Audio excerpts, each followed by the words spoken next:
వేదిక మీద ఉన్న దైవజనులందరికీ వందనాలు. మీ అందరికీ వందనాలు చెల్లిస్తున్నాను. సమయం 9 గంటలైంది. ఇక ఈరోజు మీరు నా చేతులు అయిపోయినట్టే.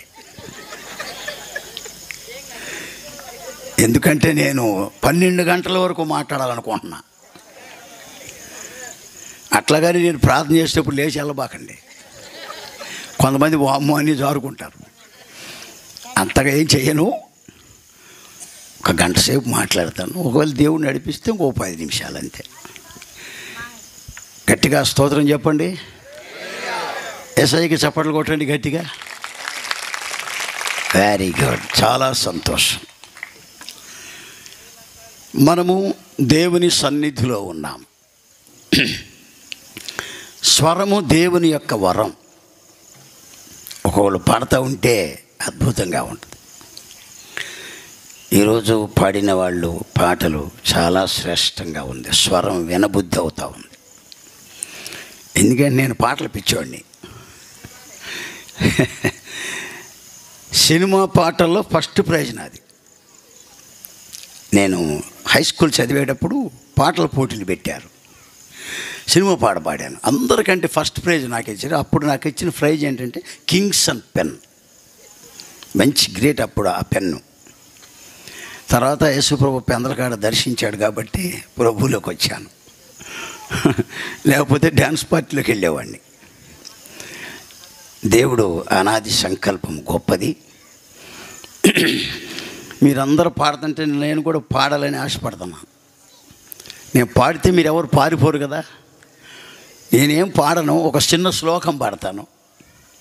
ఆయన గాస్పల్ సింగర్, ఆయనతో మనం పాడలేము. ఎందుకంటే సంగీతం అనేది చాలా బ్రహ్మాండమైంది. సంగీతం పరసంబంధమైనది.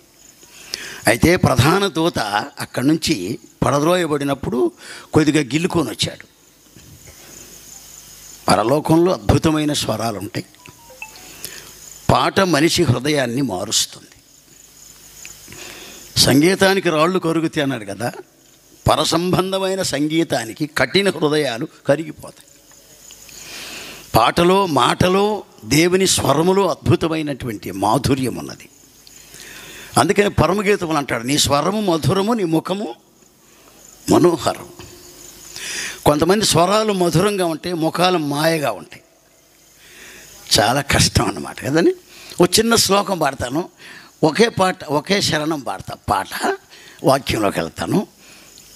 నాకు పద్యాలంటే భలే ఇష్టం. చిన్నప్పుడు డ్రామాలు వేసాను. కానీ అట్లాగని పద్యాలు ఏం పాడను. నాకు అది పెద్దగా రావు. సంగీతం అసలు తెలియదు నాకు. కిషోర్ గారు ఎక్కడున్నా సరే వేదిక మీదకి రావాలని పాస్టర్ గారు పిలుస్తున్నారు.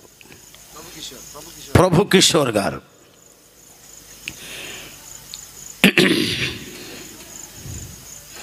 ఈయన గారేనా? తప్పిపోయాడేమో అనుకున్నా నేను. ఇక్కడే ఉన్నారు, చాలా సంతోషం. శ్రీయేసువదనం ప్రభాకర తేజం వక్షస్థలే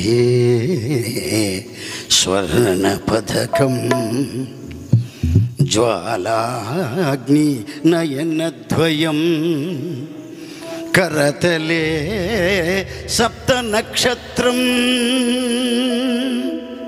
పాదానామపరంజిమయం కంఠే శతరంగధ్వని మహిమ వస్త్ర పరివేష్టితో విజయతే ధవళాంబర రక్షామణి విజయతే ధవళాంబర రక్షామణి.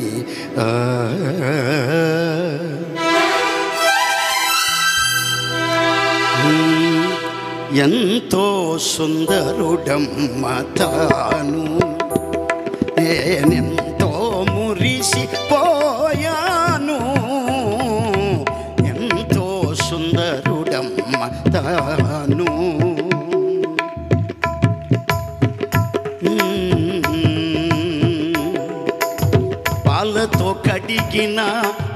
నయనాలు గలవాడు విలువకు రతనాల వలె పొదిగిన కనులు పాలతో కడిగిన నయనాలు గలవాడు విలువకు రతనాల వలె పొదిగిన కన్నులు కలుషము కడిగిన కమలాల కనుదోయి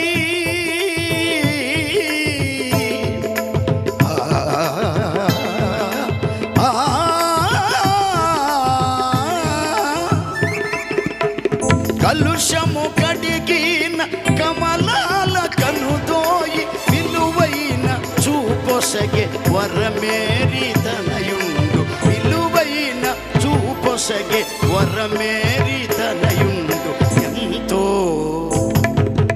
ఎంతో సుందరుడమ్మ తాను నేనెంతో మురిసిపోయాను ఎంతో సుందరుడమ్మ తాను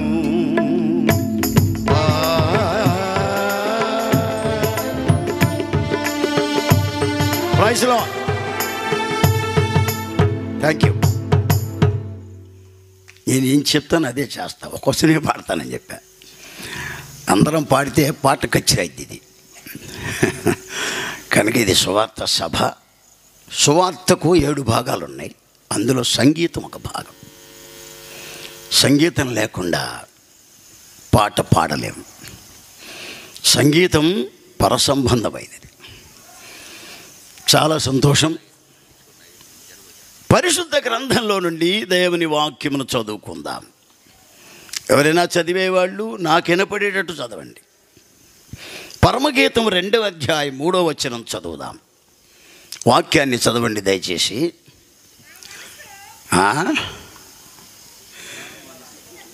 ఎక్కడికి పోయిందమ్మా? పరమగీతం 2వ అధ్యాయం 3వ వచనం. అడవి వృక్షములలో జల్దరు వృక్షం ఎట్లున్నదో పురుషులలో నా ప్రియుడు అట్లు ఉన్నాడు. ఆనందభరితనై నేను అతని నీడన కూర్చుంటిని. అతని ఫలము నా జిహ్వకు మధురము. చాలు. ఈ రాత్రి మనం ధ్యానం చేస్తున్న మూలవాక్యం జల్దరు వృక్షము. ప్రార్థన చేసుకుందాం. మహోన్నతుడు అయిన తండ్రి, నీ ఘనమైన శ్రేష్టమైన నామమును బట్టి స్తుతించుకుంటూ ఉన్నాం ప్రభువా. ఇప్పటి వరకు పాటల ద్వారా, ఆరాధన ద్వారా మహిమ పొందారు. అద్భుతమైన స్వరాలతో సువార్త మధుర గాయకులు గాయకురాండ్రు మిమ్మల్ని మహిమపరిచారు. మంచి సంగీతం ఇచ్చావు, మంచి వాయిద్యములను ఇచ్చావు, బ్రహ్మాండమైన సౌండ్ సిస్టాన్ని ఇచ్చావు. ఆశీర్వదించండి. ఈ శబ్దయంత్రము ద్వారా ఎంత దూరము వినబడుచున్నదో వినుట వలన విశ్వాసము కలుగునన్న లేఖనముల ప్రకారము అనేకుల హృదయాలు మీ వైపుకు ఆకర్షించబడటానికి సహాయం చేయి. మాటలాడుచున్నవాడను కేవలము వట్టివాడను మరుగుపరిచి మాట్లాడి మహిమ పొందమని మనవి చేస్తూ ఉన్నాను. వాక్యం వినగల చెవి, గ్రహించే మనసు ప్రతి ఒక్కరికి దయచేయండి. మీ నామము హెచ్చింపబడినట్లుగా సహాయము చేయండి. సమస్తమును మీ స్వాధీనములో ఉంచుకొని మహిమ పొందమని యేసు నామమున వేడుకొనుచున్నాను తండ్రి. ఆమేన్. హల్లెలూయా చెప్పండి. పరమగీతం పరిశుద్ధ గ్రంథంలో 2 భాగాలు, పాత నిబంధన, కొత్త నిబంధన. పరిశుద్ధ గ్రంథం ఇంక పేరు దేనికి లేదు. ప్రపంచంలో ఎన్నో గ్రంథాలు ఉన్నాయి. ఎందుకంటే పరిశుద్ధ గ్రంథమే దేవుని వాక్యం. నేను చాలా పాటలు రాశాను. పరిశుద్ధ గ్రంథమే ప్రభు వాక్యము,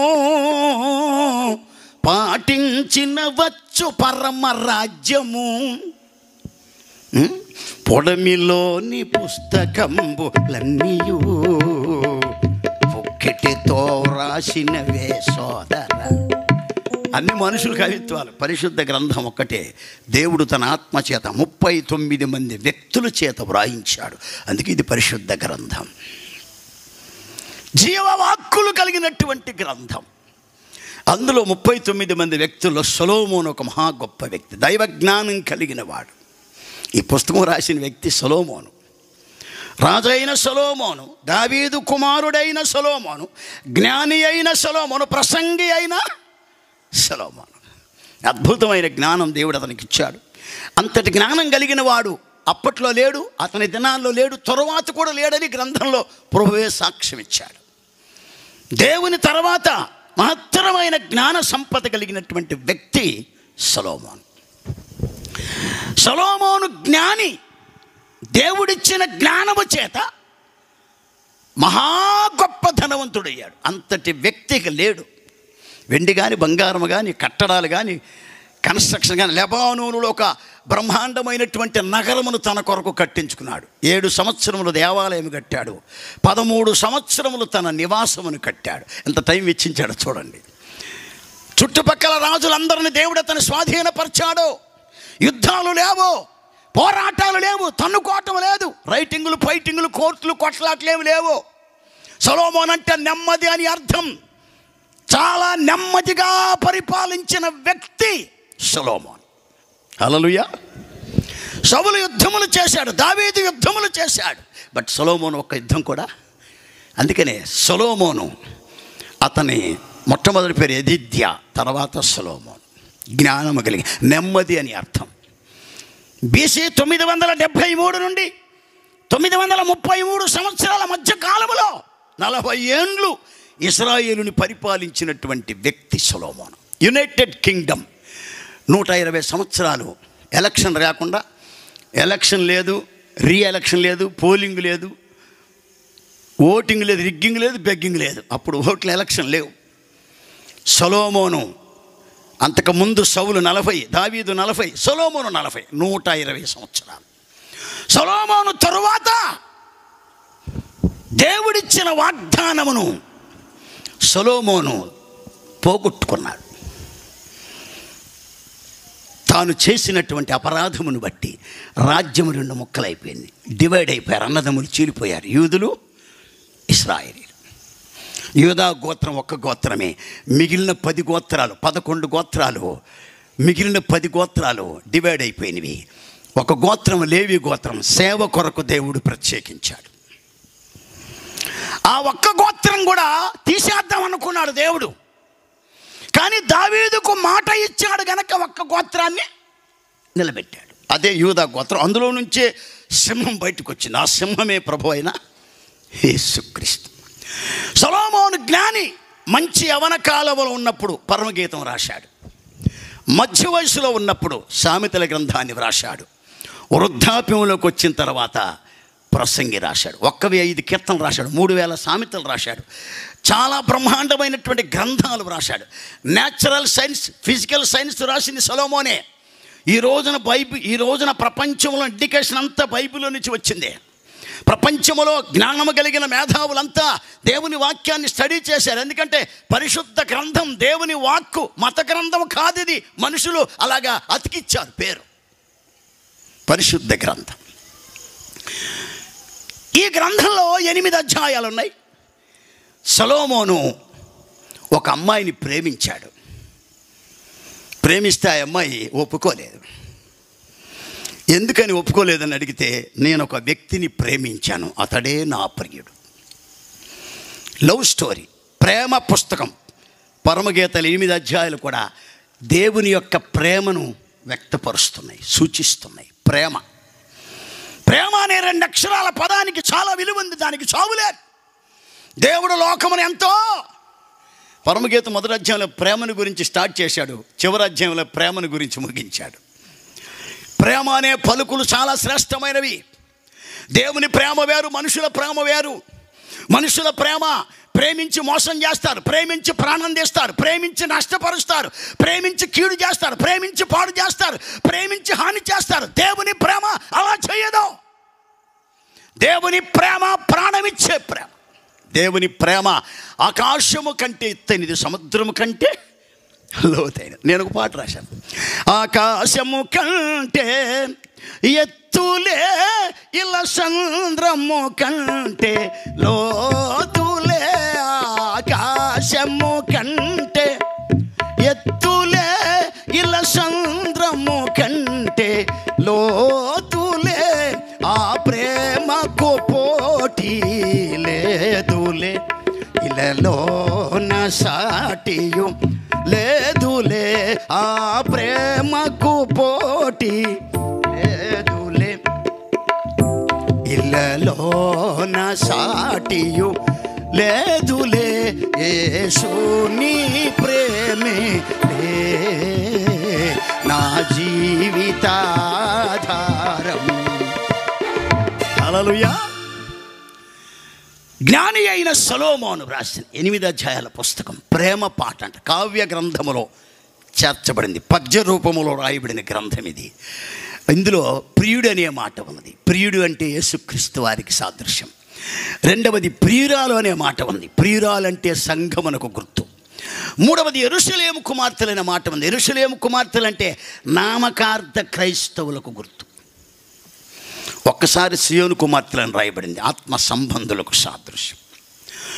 ఈ రోజున మనం గమనిస్తే చాలామంది సేవకులు పరమగీతం చదవడానికి ఇష్టపడరు. ఎందుకు? ప్రియుడు ప్రియురాలు ప్రేమ ఈ గొడవ మనకి ఎందుకు లేని చదవటం కూడా మానేస్తారు. కానీ క్రైస్తవ వేదాంతులు ఇది దేవుని ప్రేమకు నిదర్శనంగా ఉన్న పుస్తకమని చెప్పి 66 గ్రంథాల్లో దీన్ని కూడా చేర్చారన్నమాట. అపోక్రిఫా అనే ఉంది, త్రోసివేయబడిన గ్రంథాలు చాలా ఉన్నాయి. అయితే దేవుని వాక్యములో పరమగీతములో 2వ అధ్యాయములో ప్రియురాలు మాట్లాడుతూ ఉంది. అంటే ప్రియుడు తన ప్రియురాలని వర్ణిస్తూ ఉన్నాడు, ప్రియురాలు తన ప్రియుడిని వర్ణిస్తూ ఉంది. ఈ రోజున సంఘము, ప్రియురాలనే సంఘము యేసుక్రీస్తును ఎంత వర్ణిస్తుంది, ఎంత ఘనపరుస్తుంది? మనుషులే పొగుడుకోవడం సరిపోయింది, ఇంకేసు ప్రభుని ఏం పొగుడుతారు చెప్పండి? లేఖనాలు మనం గమనిస్తే ప్రభు అయినటువంటి యేసుక్రీస్తును గూర్చి ఈమె మాట్లాడుతూ ఉంది. నేను షారోను పొలంలో పూయు పుష్పం వంటి దానను, లోయలలో పుట్టు పద్మం వంటి దానని చెప్పి మాట్లాడుతూ యెరూషలేము కుమార్తెలతో చెప్తా ఉంది. యెరూషలేము కుమార్తెలంటే నామకార్థ క్రైస్తవులు, ఆత్మ సంబంధమైన క్రైస్తవులు. నామకార్థ క్రైస్తవులు అనబడిన వారికి అన్యజనులకు యేసుక్రీస్తును గూర్చి బోధించాలి, ప్రకటించాలి. యేసు ఇలా ఉంటాడు, యేసు ఇలాంటి వ్యక్తి అని సాక్ష్యం ఇవ్వాలి. సాక్ష్యం ఇస్తున్నావా? నీ ప్రియుడు ఎవరో నీకు తెలుసా? ప్రియుడు అంటే ఇష్టుడు అని అర్థం, ప్రియురాలంటే ఇష్టురాలు అని అర్థం. అంటే దేవునికి ఇష్టమైన సంఘము, తన ప్రక్కలో నుండి తీయబడినటువంటి సంఘము గనక ప్రియురాలని పేరు పెట్టాడు. ప్రాణాన్ని దానముగా ఇచ్చి ప్రేమించాడు గనక ప్రియురాలు అని పేరు పెట్టాడు. పరమగీతాల్లో నా ప్రియురాలా, నా సఖి, నా ప్రాణేశ్వరి, నా సహోదరి, నా పౌరమా, నా నిష్కళంకురాలా, ఈ పదాలన్నీ సంఘానికి సంబంధించినవే. నిష్కళంకురాలు. ఈ రోజున క్రైస్తవ సంఘం అంతా కళంకం అయిపోయింది. రౌడీజం, రాజకీయాలు, రైటింగులు, ఫైటింగులు, సంఘాల్లో కూడా రాజకీయాలు ఎక్కువైనాయి. లోకంలో రాజకీయాల కంటే ఈ రాజకీయాలే భయంకరంగా ఉన్నాయి. ఎలక్షన్, రీఎలక్షన్, రిగ్గింగ్లు, పెగ్గింగ్లు, పోలింగ్లు. సంఘానికి ఎలక్షన్లు ఎందుకండి? ఈ రోజున క్రైస్తవ సంఘాల పరిస్థితి నిష్కళంకమైన పౌరంగా కనపట్టలేదు. ఎలా ఉన్నాయి మరంటే ఒక మాట చెప్పు. అరణ్యంలో పావురాళ్ళన్నీ వ్రాలి మేస్తున్నాయట. పావురాళ్ళు సన్నని రాళ్ళని తింటుందంట. పావురాయి సన్నని రాళ్ళు తిని అది దాని యొక్క నివాసములోనికి వెళ్ళి మూలుగుద్దంట. అని మూలిగితే ఆ మూలుగుడికి రాళ్ళు అరిగిపోతాయట. గువ్వ వేరు, పావురం వేరు. గువ్వ బూడిద ఆకారంలో ఉంటుంది, బూడిద రంగులో ఉంటుంది. గువ్వ ఎలా అరుస్తుందంటే గు గు గు గు గు గు అంటది గువ్వ. ఎందుకంటే నేను అడవులు తిరిగినాను కాబట్టి చెబుతున్నా. అదే గువ్వ. అందుకనే ప్రియురాలు యొక్క అనుభవాన్ని, ప్రియుని యొక్క అనుభవాన్ని ప్రియురాలు వర్ణిస్తావు. ఇప్పుడు అంశంలోకి వద్దాం. అడవి వృక్షములలో జల్దర వృక్షం ఎట్లున్నదో పురుషులలో నా ప్రియుడట్లు ఉన్నాడు. ఎంత అద్భుతమైన మాట. అడవి వృక్షము, అరణ్యం అంటే లోకానికి సాదృశ్యం. వృక్షములంటే పెద్ద పెద్ద వృక్షాలు, చిన్న చిన్న వృక్షాలు, కొన్ని వందల అడుగుల ఎత్తైనటువంటి వృక్షాలు ఉన్నవే. అవన్నీ దేనికి సాదృశ్యం అంటే ప్రపంచంలో ధనవంతులైన వారికి సాదృశ్యం, కోటీశ్వరులైన వారికి సాదృశ్యం, మిలియనియర్స్కి సాదృశ్యం అన్నమాట. పెద్ద పెద్ద వృక్షాలు అన్నమాట, పేరుగాంచిన వృక్షాలు. అరణ్యం అంటే లోకానికి సాదృశ్యము, వృక్షములంటే గొప్ప గొప్ప వ్యక్తులకు సాదృశ్యము. ఆ తర్వాత అంటున్నారు కదా, పురుషులలో నా ప్రియుడట్లు ఉన్నాడు. అడవి వృక్షములలో జల్దర వృక్షము గొప్పది. జల్దర వృక్షం చాలా ఎత్తైనది, కొమ్మలు కలిగినది, విశాలముగా వ్యాపించగలిగింది. పురుషులలో నా ప్రియుడట్లు ఉన్నాడు. పురుషులంటే యుగ పురుషులు, శక పురుషులు, పుణ్య పురుషులు, మహాపురుషులు. యుగానికి ఒక పురుషుడు అవతరించాడు ఈ ప్రపంచంలో. వాళ్ళకంటే కూడా యేసుక్రీస్తు గొప్పవాడని ఈమె ప్రియుని గురించి వర్ణిస్తూ ఉంది. హల్లెలూయా. జల్దర వృక్షం అంటే యేసుక్రీస్తు వారికి సాదృశ్యం. బ్రహ్మాండమైన వృక్షములు. కొన్ని వృక్షాలకి మనుషులు బ్రతుకుతారు, మెడిసిన్ తయారు చేస్తారు. కొన్ని ఆకులు వైద్యానికి ఉపయోగపడతాయి. ఈ రోజున ఇప్పుడు ఆయుర్వేదం బయటకు వస్తుంది బాగా. వృక్షాల్లో నుంచి, భూమిలో నుంచి పుట్టినటువంటి చెట్ల నుంచి తీసినటువంటి మెడిసిన్ తయారు చేస్తున్నారు. కానీ దేవుడు సృష్టించిన ఈ భూమిలో ఎంత బ్రహ్మాండమైనటువంటి ఆశీర్వాదాన్ని పెట్టాడో అది మనిషి గ్రహించాల. భూమిని సృష్టించిన దేవునికి నమస్కరించాలి కదండి. మాట చేత భూమిని సృష్టించి, తెలివి చేత జగములు స్థాపించి, మాట చేత భూమిని సృష్టించి, తెలివి చేత జగములు స్థాపించి, ప్రాణకోటి జీవుల సృష్టించిన, ప్రాణకోటి జీవుల సృష్టించిన దేవాని నామం కనపరతును, దేవాని నామం కనపరతును.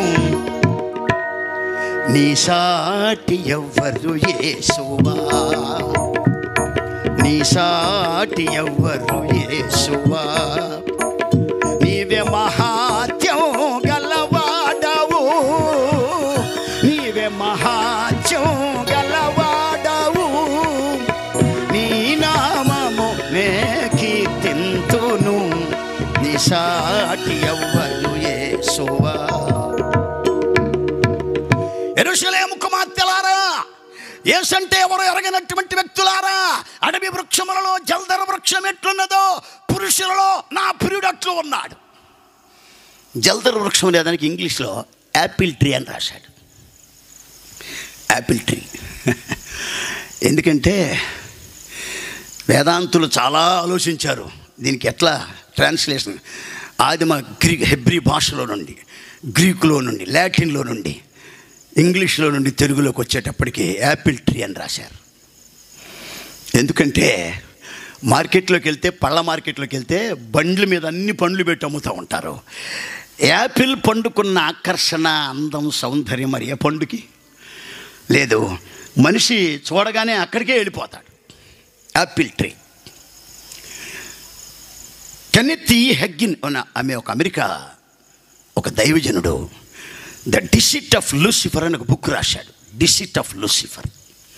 యాపిల్ పండేసి దాన్ని ఒక పక్కన కొరికినట్టుగా వేశాడు.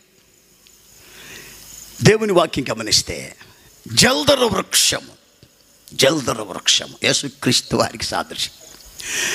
పరిశుద్ధ గ్రంథంలో 10 రకాల వృక్షాలు క్రీస్తుకు సాదృశ్యంగా ఉన్నాయి. లెబానోను వృక్షము, దేవదార వృక్షం, లసుల వృక్షం, పిచుల వృక్షం, పుత్రదాత వృక్షం, జల్దర వృక్షం, కర్పూరపు వృక్షములు, గంధవర్గ వృక్షములని 8వ అధ్యాయంలో రాశాడు. గంధవర్గ వృక్షములు. ప్రపంచంలో శ్రేష్టమైన వృక్షాలు, శ్రేష్టమైన పర్వతాలు, శ్రేష్టమైన కొండలు, శ్రేష్టమైన భూములు, శ్రేష్టమైన పట్టణాలు, శ్రేష్టమైన పశువులు, శ్రేష్టమైన పక్షులు, శ్రేష్టమైన జీవులు క్రీస్తు వారికి పోల్చబడినవి. అడవి వృక్షములలో జల్దర వృక్షం ఎట్లున్నదో ప్రపంచంలో ధనవంతులు, విద్యావంతులు, శాస్త్రవేత్తలు, పండితులు, ప్రముఖులు, వేదాంతులు, సిద్ధాంతులు, అధిపతులు, భూపతులు, శతాధిపతులు, శానాధిపతులు, బ్రహ్మాండమైన మేధావులు ఎందరో ఉన్నారు. కానీ వాళ్ళందరికంటే ప్రత్యేక ప్రత్యేకించబడిన వ్యక్తి ప్రభువైన యేసుక్రీస్తు. జల్దర వృక్షములో ఉన్న మొదటి అంశం ఏంటంటే ప్రత్యేకించబడిన వృక్షము. ఫస్ట్ పాయింట్, ప్రత్యేకించబడిన యేసుక్రీస్తు. యేసుక్రీస్తులో ఉన్న ప్రత్యేకత ఇంకెవరికి లేదు. అందుకనే పరమగీతం 5 అధ్యాయములు రాస్తూ ఉంటుంది కదా, నా ప్రియుడు ధవళవర్ణుడు రత్నవర్ణుడు 10,000 మందిలో ఉన్నప్పటికీ అవలేలగా గుర్తించవచ్చు. మనం 10 మందితో కలిసి వెళ్తుంటే మనం విశ్వాస అవిశ్వాసాన్ని ఎవడు గుర్తుపట్టలేడు. అంటే మన భక్తి అట్లా ఏడిసింది ఈ రోజుల్లో. 9 మంది అవిశ్వాసులతో ఒక విశ్వాసి కలిసి వెళ్తుంటే నిన్ను కూడా అవిశ్వాసం అనుకుంటారు కానీ విశ్వాసం అనుకోరు. ఎందుకంటే నీవు అలా లేవు. ఓ ప్రత్యేకమైన అనుభవం నీలో లేదు. నీ వస్త్రములలో ప్రత్యేకత, ఆయన వస్త్రములలో ప్రత్యేకత, ఆయన నడకలో ప్రత్యేకత, ఆయన శరీరములో ప్రత్యేకత, ఆయన వైఖరి లెబానోను తుల్యమని రాస్తాడు బైబిల్లో. యేసుక్రీస్తు ఉన్న ప్రత్యేకతను గురించి హెబ్రీయులకు రాసిన పత్రిక 7వ అధ్యాయము 26వ వచనంలో అపోస్తలుడైనటువంటి పౌలు వివరిస్తూ మాట్లాడుతున్నాడు. చదువు ఒకసారి దేవుని వాక్యాన్ని. హెబ్రీ పత్రిక 7వ అధ్యాయం 26వ వచనం. 1 పవిత్రుడు, 2వది నిర్దోషి, 3వది నిష్కల్మషుడు, 4వది పాపులలో చారక ప్రత్యేకించబడినవాడు, 5వది ఆకాశము కంటే మిక్కిలి హెచ్చైన వాడు, 6వది ప్రధాన యాజకుడు, 7వది మనకు సరిపోయినవాడు. హల్లెలూయా. ఎంత పేదవాడికైనా ప్రార్థించుకునే అవకాశం ఇచ్చాడు ఆయన. సరిపోయినవాడు, మనకి సరిపోయినవాడు ప్రభు అయిన యేసుక్రీస్తు.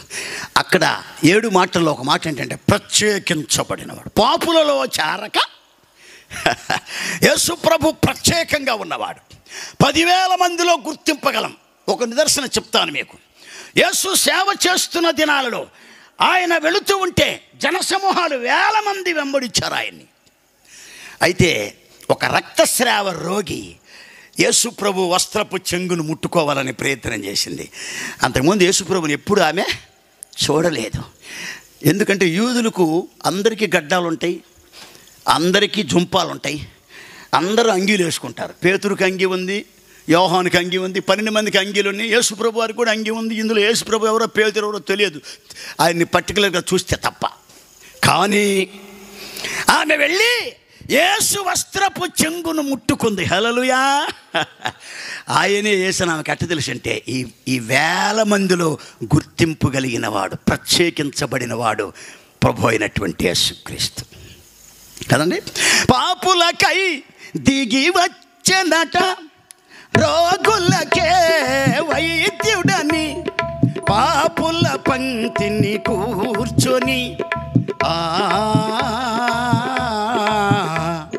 పాపులకై దిగి వచ్చెనట, రోగులకే వైద్యుడని, పాపుల పంక్తిని కూర్చొని విందులు చేసిన యేసునికే, పేదల పాలిటి పెన్నిధికే, తంబుర సితార నాదముతో క్రీస్తుని వేడగరారండి. 2-3 కూడిన చోట ఉంటానన్న స్వామికి, తంబుర సితార నాదముతో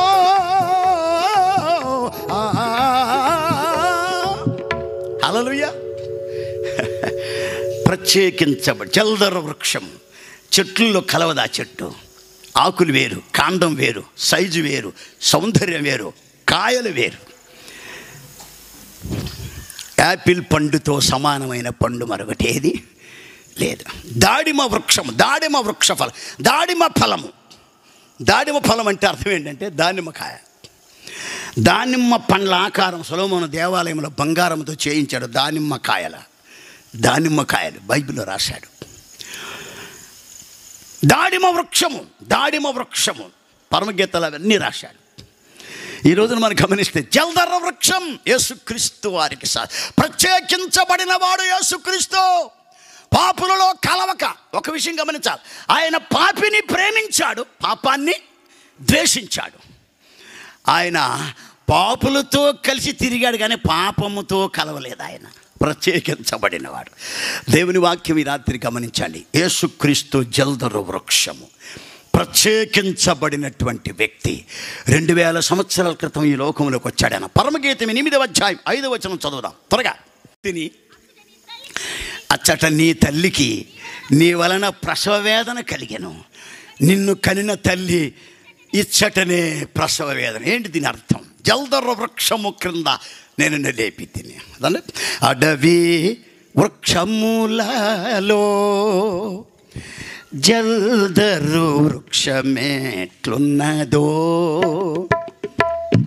పరిశుద్ధుల మధ్యలో అతి శ్రేష్ఠుడైన ప్రభుని పాడెదా, నాదు ప్రియుని జీవకాలమెల్లా అరణ్యయాత్రలో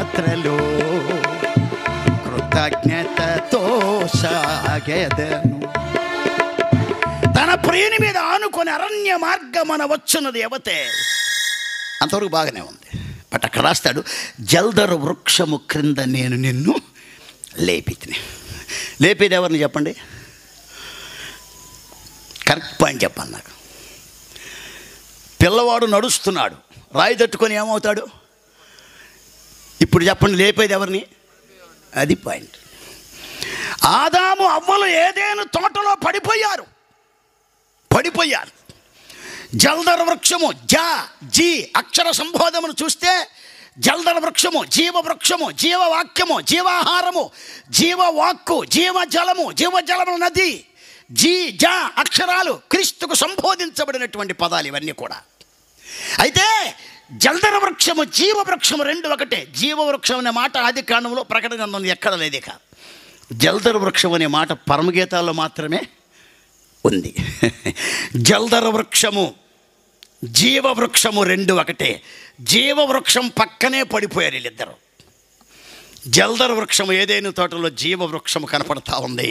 సాతాను వచ్చి వాళ్ళిద్దరిని పడగొట్టింది. అపవాది చేసిన పని. సాతాను పడగొట్టింది. జీవవృక్షం పక్కనే పడిపోయారు, కానీ జీవవృక్ష ఫలాన్ని తినటానికి అవకాశం లేదు. పడిపోయిన తర్వాత తినకూడదు. ఇక వెంటనే దేవుడు దర్శించాడు. ఆదామా ఎక్కడున్నావు అంటే, నీ స్వరం విన్నప్పుడు నేను భయపడి దిగంబర్ని దాక్కున్నాను అన్నాడు. అవ్వ ఏంటన్నా, అవ్వ నాకు తెలియదు, సైతాన్ నన్ను మోసం చేసింది చెప్పింది. ఒకళ్ళ మీద ఒకళ్ళు సాడీలు చెప్పుకున్నారు.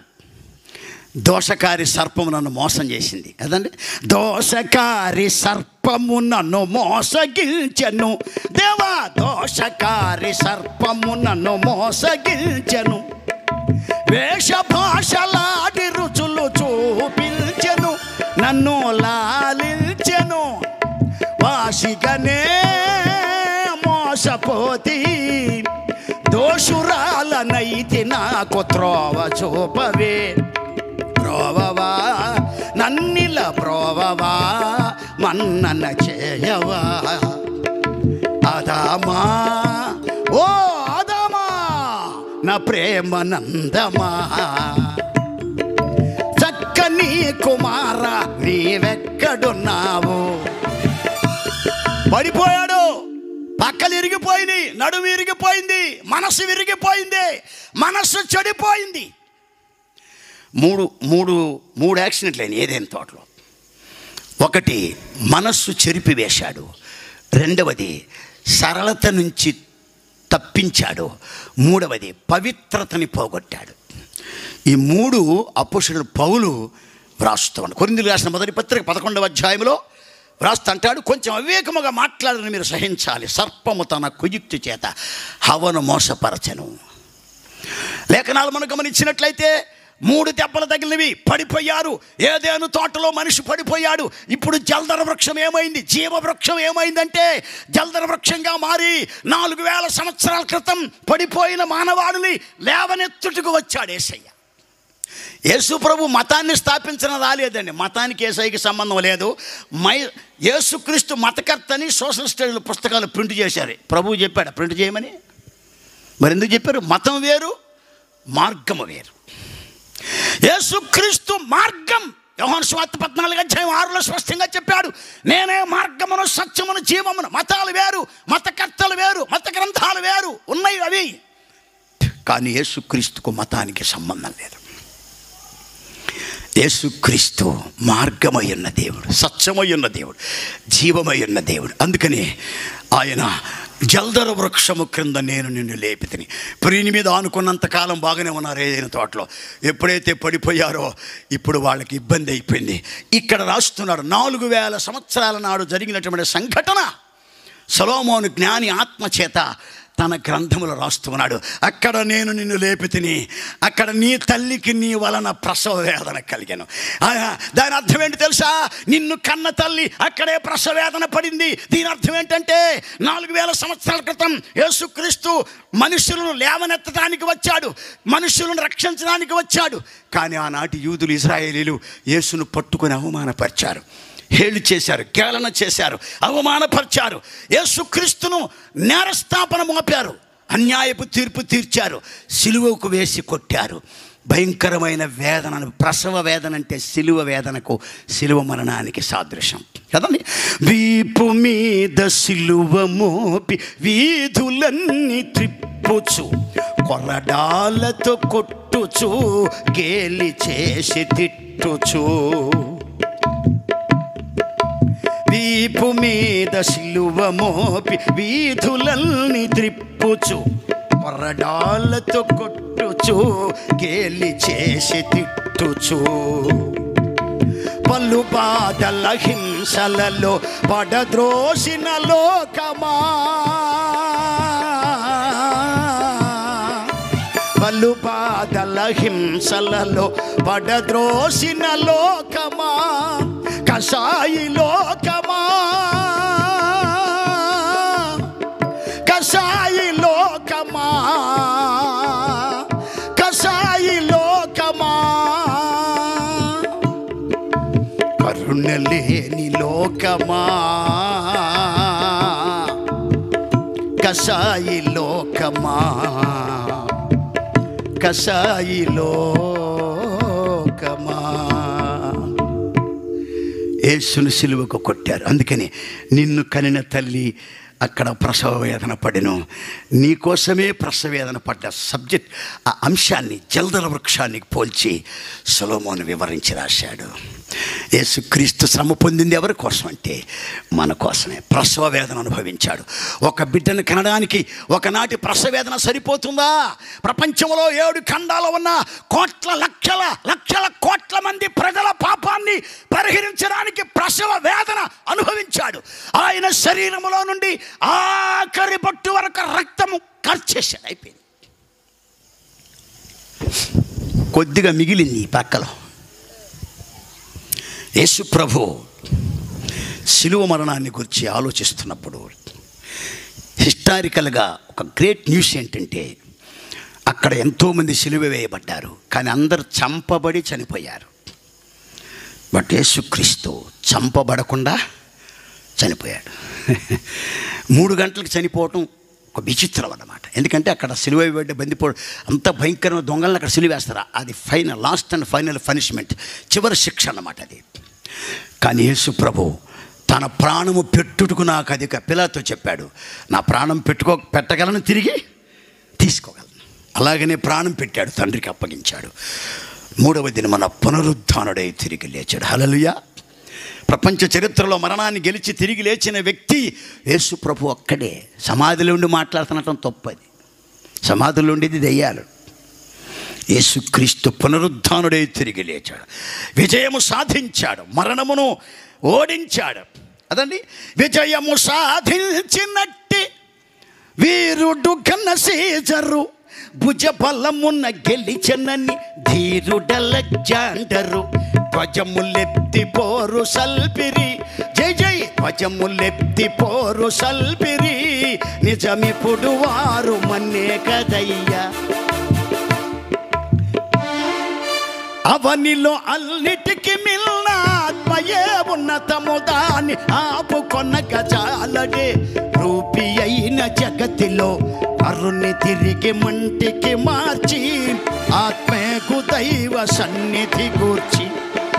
మహామహులు, బ్రహ్మాండమైన చక్రవర్తుల రాజ్యాలను గడగడ వణికించి పరిపాలించిన వ్యక్తులు లేరు, రాజ్యాలు లేవు, రాజులు లేవు, కిరీటాలు లేవు, పదవి లేదు, మనుషులే లేరు. కానీ నిరంతరం నిన్న నేడు నిరంతరం సజీవుడై ఉన్నవాడు యేసుక్రీస్తు ఒక్కడే. హల్లెలూయా. జల్దర వృక్షము క్రింద నేను నిన్ను లేపితిని. జల్దర వృక్షము పాపము నుండి మానవుణ్ణి విడిపించి పాపము నుండి పైకి లేపిన వ్యక్తి ప్రభువు అయిన యేసుక్రీస్తు. ఒకటి ప్రత్యేకించబడిన వాడు, రెండవది పాపిని రక్షించిన వాడు. మూడో మాట చెప్తాను. పరమగీతం 7వ అధ్యాయం 8వ వచనం చదువుకుందాం. చదువు దేవుని వాక్యాన్ని. అమ్మా కరెక్ట్గా చదువు, తెలుగు చాలా డేంజర్. తాళా మరి అది రోజు చదవాలి బైబిల్, అప్పుడు అర్థమైంది. చదవండి, పోటీలు పడవాకండి, ఎవరో ఒకరు చదవండి. తాళ వృక్షమును ఎక్కుదును అనుకొంటిని, దాని శాఖలు పట్టుకుందును అనుకొంటిని. నీ కుచములు ద్రాక్ష గెలల వలె ఉన్నవి, నీ శ్వాస వాసన జల్దరు ఫల. ఆహా, ఎంత బ్రహ్మాండమైన పాయింట్స్ రాశాడండి. నీ శ్వాస వాసన జల్దరు ఫల సువాసన. నీ శ్వాస వాసన, జల్దరు వృక్షము సువాసన కలిగిందంట. లెబానోను వృక్షము సువాసన కలిగింది, జల్దరు వృక్షము సువాసన కలిగింది, గంధవర్గములు సువాసన కలిగినవి. అయితే ఇక్కడ నీ శ్వాస వాసన జల్దరు ఫల సువాసన. రాజకుమార పుత్రిక, పరమగీతం 7:1. రాజకుమార పుత్రిక నేను చెప్పినట్టు చదవండి. పరమగీతం 7 అధ్యాయం 1వ వచనం మొదటి లైను, 8వ వచనం చివరి లైన్, రెండు కలిపి చదవండి. ఇప్పుడు ఎట్లా చదువుతారు? రాజకుమార పుత్రిక. నో, ఫెయిల్ అయిపోయావు, నేను చెప్పినట్టు చదవాల. రాజకుమార పుత్రిక, నీ శ్వాస వాసన జల్దరు ఫల. ఒకటో వచనం మొదటి లైను, 8వ వచనం చివరి లైన్ కలిపి చదవమన్నాను కదా. రాజకుమార పుత్రిక. సంఘానికి ఎంత పేరు పెట్టాడు. రాజ కళలు లేవు, అన్నీ అంకమ్మ కళలే. అసలు కళలేయి, కళేది నీ దగ్గర? నీ ముఖంలో ప్రార్థన కళేది? నీ మాటల్లో వాక్యపు కళ ఏది? పరిశుద్ధాత్మ కళ ఏది? నీ వస్త్రాల్లో కళ ఏది? లోకస్తులకు నీకు తేడా ఏముంది? తేడా ఏముంది? దేవుని వాక్యమును గమనించినట్లయితే, రాజకుమార పుత్రిక, నీ శ్వాస వాసన జల్దరు ఫల సువాసన. అంటే అర్థం ఏంటంటే, ఒకటి యేసుక్రీస్తు ప్రత్యేకించబడిన వాడు, పాపుల రక్షణార్థమే వచ్చినవాడు, పరిశుద్ధుడు అని అర్థం. ప్రత్యేకించబడిన వాడు పరిశుద్ధుడు. రెండవది పాపుల రక్షకుడు, రక్షించాడు ఆయన. ఇప్పుడు రక్షింపబడిన సంఘాన్ని ఆయన వివరిస్తున్నాడు. 2వ అధ్యాయంలో ప్రియురాలు ప్రియుణ్ణి వర్ణించింది, 7వ అధ్యాయంలో ప్రియుడు ప్రియురాల్ని వర్ణిస్తా ఉన్నాడు. ఏమ్మా, నీ శ్వాస వాసన ఎలా ఉందో తెలుసా? నా ప్రియురాలా, నా సహోదరి, ప్రాణేశ్వరి, నా సంఘమా, నీ శ్వాస వాసన జల్దరు ఫల సువాసన. మరి నీ వాసన ఎట్లా ఉంది? ఒక ఆయన అన్నాడు, నెల మొదట్లో సెంటు వాసన అంట, నెల ఆఖరికి వచ్చాక చెమట వాసన అంట. ఎందుకంటే శాలరీ అయిపోద్ది కదా, జీతాలు అయిపోతాయి. యేసుక్రీస్తులో ఉన్న వాళ్ళకి 366 రోజులు సెంటు వాసనే. యేసు రక్తం చెప్పండి, హల్లెలూయా. గట్టిగా స్తోత్రం చెప్పండి, అవునా కాదా? యేసు ప్రభు బిడ్డలకు ఎప్పుడూ సువాసనే. హల్లెలూయా, హల్లెలూయా చెప్పండి, హల్లెలూయా. పాస్టర్ గారు ఎప్పుడు చూసిన ఇత్తిరి పట్ట నలక్కుండా ఉన్నాడు రా, నీకు జీతం ఎంత అన్నట్టు ఒకడు.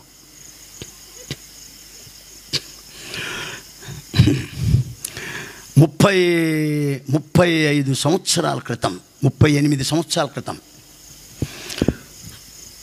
సుగంధరత్న అని ఈస్ట్ గోదావరి నుంచి ఒక పాస్టర్ గారు వచ్చాడు. కావూరులో సభలు జరిగి నేను కూడా అక్కడ ఉన్నాను. ఆయన భయంకరమైన దొంగల ముఠా నాయకుడిని దేవుడు సేవకునిగా చేశాడు. హల్లెలూయా. నాకు ముందు ఆయన మాట్లాడుతున్నాడు, ఆయన సాక్ష్యం విన్నా. నేను ముందు మాట్లాడాను, అయిపోయింది. తర్వాత ఆయన మాట్లాడాడు, సాక్ష్యం చెప్పాడు. ఆయన ప్రభు దర్శించినాక దొంగల ముఠా నాయకుడు సేవకుడు అయ్యాడు. 2 రోడ్లు కలిసేటువంటి కార్నర్లో ఆయన ఇల్లు ఉంది. ఆయన ఇల్లు బిల్డింగ్ కాదు, ఆయనది పూరి గుడిసె. కానీ నెంబర్ 1 డ్రెస్ వేస్తాడు, ఇస్త్రీ బట్టలు. టీ తాగటానికి జేబులో 2 రూపాయలు ఉండవు, అప్పుడు 2 రూపాయలు టీ. నేను చదువుకునే రోజుల్లో టీ 10 పైసలు. ఇంకా నాకంటే సీనియర్లు ఉంటారు, 5 పైసలు టీ తాగిన వాళ్ళు కూడా ఉన్నారు. ఆయన ప్రభు చేత దర్శించబడి రక్షింపబడి పాస్టర్ అయిన తర్వాత ఎంతోమంది దొంగలు మార్చబడ్డారు. ఎప్పుడు చూసినా జబర్దస్తిగా ఉంటాడు మనిషి. ఒక దొంగోడు, ఒక గజ దొంగ ప్లాన్ వేశాడు. పాస్టర్ గారు బ్రహ్మాండంగా ఉంటాడు, ఎప్పుడు చూసినా ఈయన దగ్గర ఏదో మొత్తమే సంథింగ్ పెద్ద లాటే ఉండదు, ఇంట్లో కట్ట కట్టలే ఉంటాయి అనుకున్నాడు వాడు. అనుకొని ఎలాగైనా సరే పాస్టర్ గారి ఇంటిని దోచుకోవాలా, దొంగతనానికి వెళ్ళాలి ఇంటికి అని చెప్పి దొంగ ప్లాన్ వేశాడు. ఎప్పుడు చూసిన అయ్యగారు బ్రహ్మాండంగా ఇస్త్రీ పట్టణం నలక్కుండా తిరుగుతూ ఉన్నాడు. సరే ప్లాన్ వేసి ఒక అమావాస్య రోజు వచ్చాడు. ఒంటి నిండా ఆయిల్ పూసుకున్నాడు. ఎవడన్నా పట్టుకున్నా కూడా జారిపోవాలి దొరకకుండా. దాన్ని ఏమంటారు వాళ్ళు బట్టి, అది లంగోట. ఇంకేం బట్టలు ఉండవు, లంగోట ఒకటే ఉంటుంది. గట్టిగా బిగించాడు. రాత్రి ఖచ్చితంగా 1 గంటప్పుడు పాస్టర్ గారి ఇల్లు అంత దూరంలో కార్నర్లో మూల మీద ఉంది. వచ్చి నిలబడి చూస్తున్నాడు. ప్లాన్ వేయాలి, ఎటు పోవాలి ఇంట్లోకి అని చూస్తున్నాడు. చూస్తుంటే ఏమైంది, అతను ఏమి దృశ్యం కనపడి తెలుసు అతనికి. చాలా ఎత్తైనటువంటి ఒక బ్రహ్మాండమైనటువంటి మహానుభావుడు, ఆజానుభావుడు, తెల్లని వస్త్రాలు వేసుకున్న వ్యక్తి ఇంత పెద్ద ఖడ్గం పట్టుకొని గుడిసె చుట్టూ తిరుగుతున్నాడు అంట. అల్లు చెప్పండి, గట్టిగా చప్పట్లు కొట్టండి. పాస్టర్ గారిది గుడిసే కదా, మనిషి చూస్తే సూపర్ లెవెల్ ఉన్నాడు. ఇక్కడే గుడిసింది. ఎన్ని వేలు ఇచ్చి ఈ వాచ్మెన్ పెట్టాడు ఇతను. రేపు కూడా పెడతాడా చూద్దాం. అలాగే 2వ రోజు వచ్చాడంట.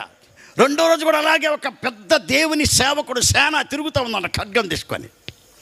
రేపు వద్దాం అనుకో. 3 రోజులు అలాగే తిరుగుతున్నాడు. ఇక ఆ ప్లాన్ మార్చేశాడు. 4వ రోజు డైరెక్ట్గా పాస్టర్ గారిని పట్టుకున్నాడు. ఉదయం 10 గంటలకు ఆయన మీటింగ్కి వెళ్ళడానికి బాగా రెడీ అయ్యి తయారై వచ్చాడు. రోడ్డు మీదకి రాగానే, ఆగో పాస్టర్ గారు ఆగో, నీ అంతు తెలుసుకోవాలన్నాడు. ఏందయ్యా అన్న. 3 రోజుల నుంచి నీ ఇంటికి కన్నం వేద్దామని ప్లాన్ చేస్తున్నాను, కుదరట్లేదు. ఎవరో ఒక గొప్ప వ్యక్తి ఖడ్గం ధరించి నీ ఇంటి చుట్టూ తిరుగుతున్నారాయా, ఎన్ని వేలు ఇచ్చి నీ వాచ్మెన్ పెట్టావన్నాడు. అలాగనగానే పరిశుద్ధాత్మ దేవుని అభిషేకం బాగా నింపబడి అన్య భాషలు మాట్లాడుతూ వాడి మీద తల మీద అలాగా చేయబెట్టి, యేసు నిన్ను రక్షించునుగా కానీ బలమైన ప్రార్థన చేస్తే దేవుని అగ్ని పాస్టర్ గారుల నుంచి దొంగోడులకి వెళ్ళి కింద పడి కొట్టుకుంటున్నాడు, డొల్లాడుతున్నాడు. పాపిని యేసయ్య, పాపిని పాపిని పాపిని. దొంగోడు ద్వారా అయ్యాడు. హల్లెలూయా. నీ వలన ప్రసవ వేదన కలిగింది, నిన్ను రక్షించాడు ఆయన. ఇప్పుడు జల్దరు ఫల సువాసన అంటే క్రైస్తవ సంఘము యేసు ప్రభువుని విశ్వసించాలి, యేసుక్రీస్తునందు రక్షణ పొందాలి. 3వది ఏంటంటే సువాసన కలిగి జీవించాలి, యేసుక్రీస్తు యొక్క సువాసన. ఇక్కడ కొన్ని విషయాలు చెప్పు. నీ శ్వాస వాసన అంటే నీవు పీల్చుకునే వాసన, వదిలే వాసన. ఉచ్ఛ్వాస నిశ్వాసలు. శ్వాస అంటే గాలి పీల్చుకోవటం, ఉచ్ఛ్వాస నిశ్వాసలు అంటే అర్థం ఏంటంటే గాలి పైకి పీల్చుట, గాలి క్రిందికి వదులుట. ఇప్పుడు మీరు గమనించాలి, మన ముక్కులో నుండి నాసికా రంధ్రం. అందుకని పరమగీతం 7వ అధ్యాయం అంటాడు, నీ నాసిక దమస్కు దిక్కునకు చూచి లెబానోను పర్వతత్తులేమని రాస్తాడు. లెబానోను క్రీస్తు వారికి సాదృశ్యం. లెబానోను వృక్షముల యొక్క సువాసన క్రీస్తు సువాసనకి సాదృశ్యం. ఇప్పుడు మీరు గమనించాలా, నీవు పీల్చుకునే వాసన ఎలా ఉందంటే నీ శ్వాస వాసన జల్దరు ఫల సువాసన. అంటే గాలి వెనక్కి పీల్చేటప్పుడు, కిందకు వదిలేటప్పుడు 2 శబ్దాలు వస్తాయి. ముక్కులో నుంచి శ్వాస పైకి పీల్చేటప్పుడు అంటే ఏ అనే శబ్దం అర్థం అంటే సు. ఏ సు. నీవు గాలి ఉచ్ఛ్వాస నిశ్వాసలు, నీవు గాలి పీల్చుకోవటం, గాలి వదలటం, ఈ 2 శబ్దాల అర్థం ఏంటంటే యేసు యేసు యేసు అంటున్నాయి. నీ నోటితో యేసు అని అనడానికి నీవు ఇష్టపడకపోయినా నీ ముక్కులు 366 రోజులు నువ్వు చచ్చేంత వరకు యేసు యేసు అంటా ఉంటే అనకపోతే చచ్చిపోతావు అంతే. నీ శ్వాస వాసన జల్దర ఫల సువాసన, యేసుక్రీస్తు సువాసన నీ బాడీలోకి రావాలి. యేసయ్య వాసనతో బ్రతకాలి. నీలో ప్రార్థన వాసన, నీలో వాక్యపు వాసన. కొరింథీ పత్రులు అంటాడు, మేము ప్రకటించిన సువార్తని ఎవరు అంగీకరిస్తారో వారి జీవితాల్లో రక్షణార్థమైన రక్షణ వాసన, జ్ఞానపు వాసన, క్రీస్తు సువాసన అని రాశాడు. ఒకవేళ నా సువార్తని మీరు అంగీకరించకపోతే మరణార్థమైన మరణపు వాసన వస్తుంది రాశాడు. మరణపు వాసన సాతానుది, జీవపు వాసన యేసయ్యది. హల్లెలూయా. అందుకని నీ శ్వాస వాసన జల్దరు ఫల సువాసన. ఇప్పుడు మనము యేసయ్య వాసనతో బతుకుతా ఉన్నాం, యేసుక్రీస్తు వాసనతోనే మనం బ్రతుకుతున్నాం. లేస్తే స్తోత్రాలు, కూర్చుంటే స్తోత్రాలు, లేస్తే ప్రార్థన, కూర్చుంటే ప్రార్థన, డ్యూటీకి వెళ్ళేటప్పుడు ప్రార్థన, తినేటప్పుడు ప్రార్థన, వంట చేసేటప్పుడు ప్రార్థన. చేస్తారా మీరు? బియ్యం ఏరేటప్పుడు ప్రార్థన. మట్టిగడ్డలు తినే సరిపోయి ప్రార్థన ఏం చేస్తావు? చాట్లో బియ్యం పోసి తింటా ఉంటారు మట్టిగడ్డలు. స్తోత్రం చెప్పొద్దు. అందుకనే ఉచ్ఛ్వాస నిశ్వాసల శబ్దం యొక్క అర్థం యేసు. జలధర వృక్షం నీ ఒంట్లో ఉంది, నీ ఇంట్లో ఉండాలా. చాలామంది యేసుప్రభు పట్టణం చేసి గోడకి తగిలిచ్చి రోజు దండం పెట్టి భుజాలు తోడుకొని చెప్పులేసుకొని ప్రభు నువ్వు గోడకే ఉండని చెప్పి యేసుప్రభు ఇంట్లో పెట్టి తాళం వేసి ఊరంతా తిరిగి వస్తాడు. యేసును గుండెల్లో తగిలించుకోవాలి, హృదయములో యేసుకు చోటివ్వాలి.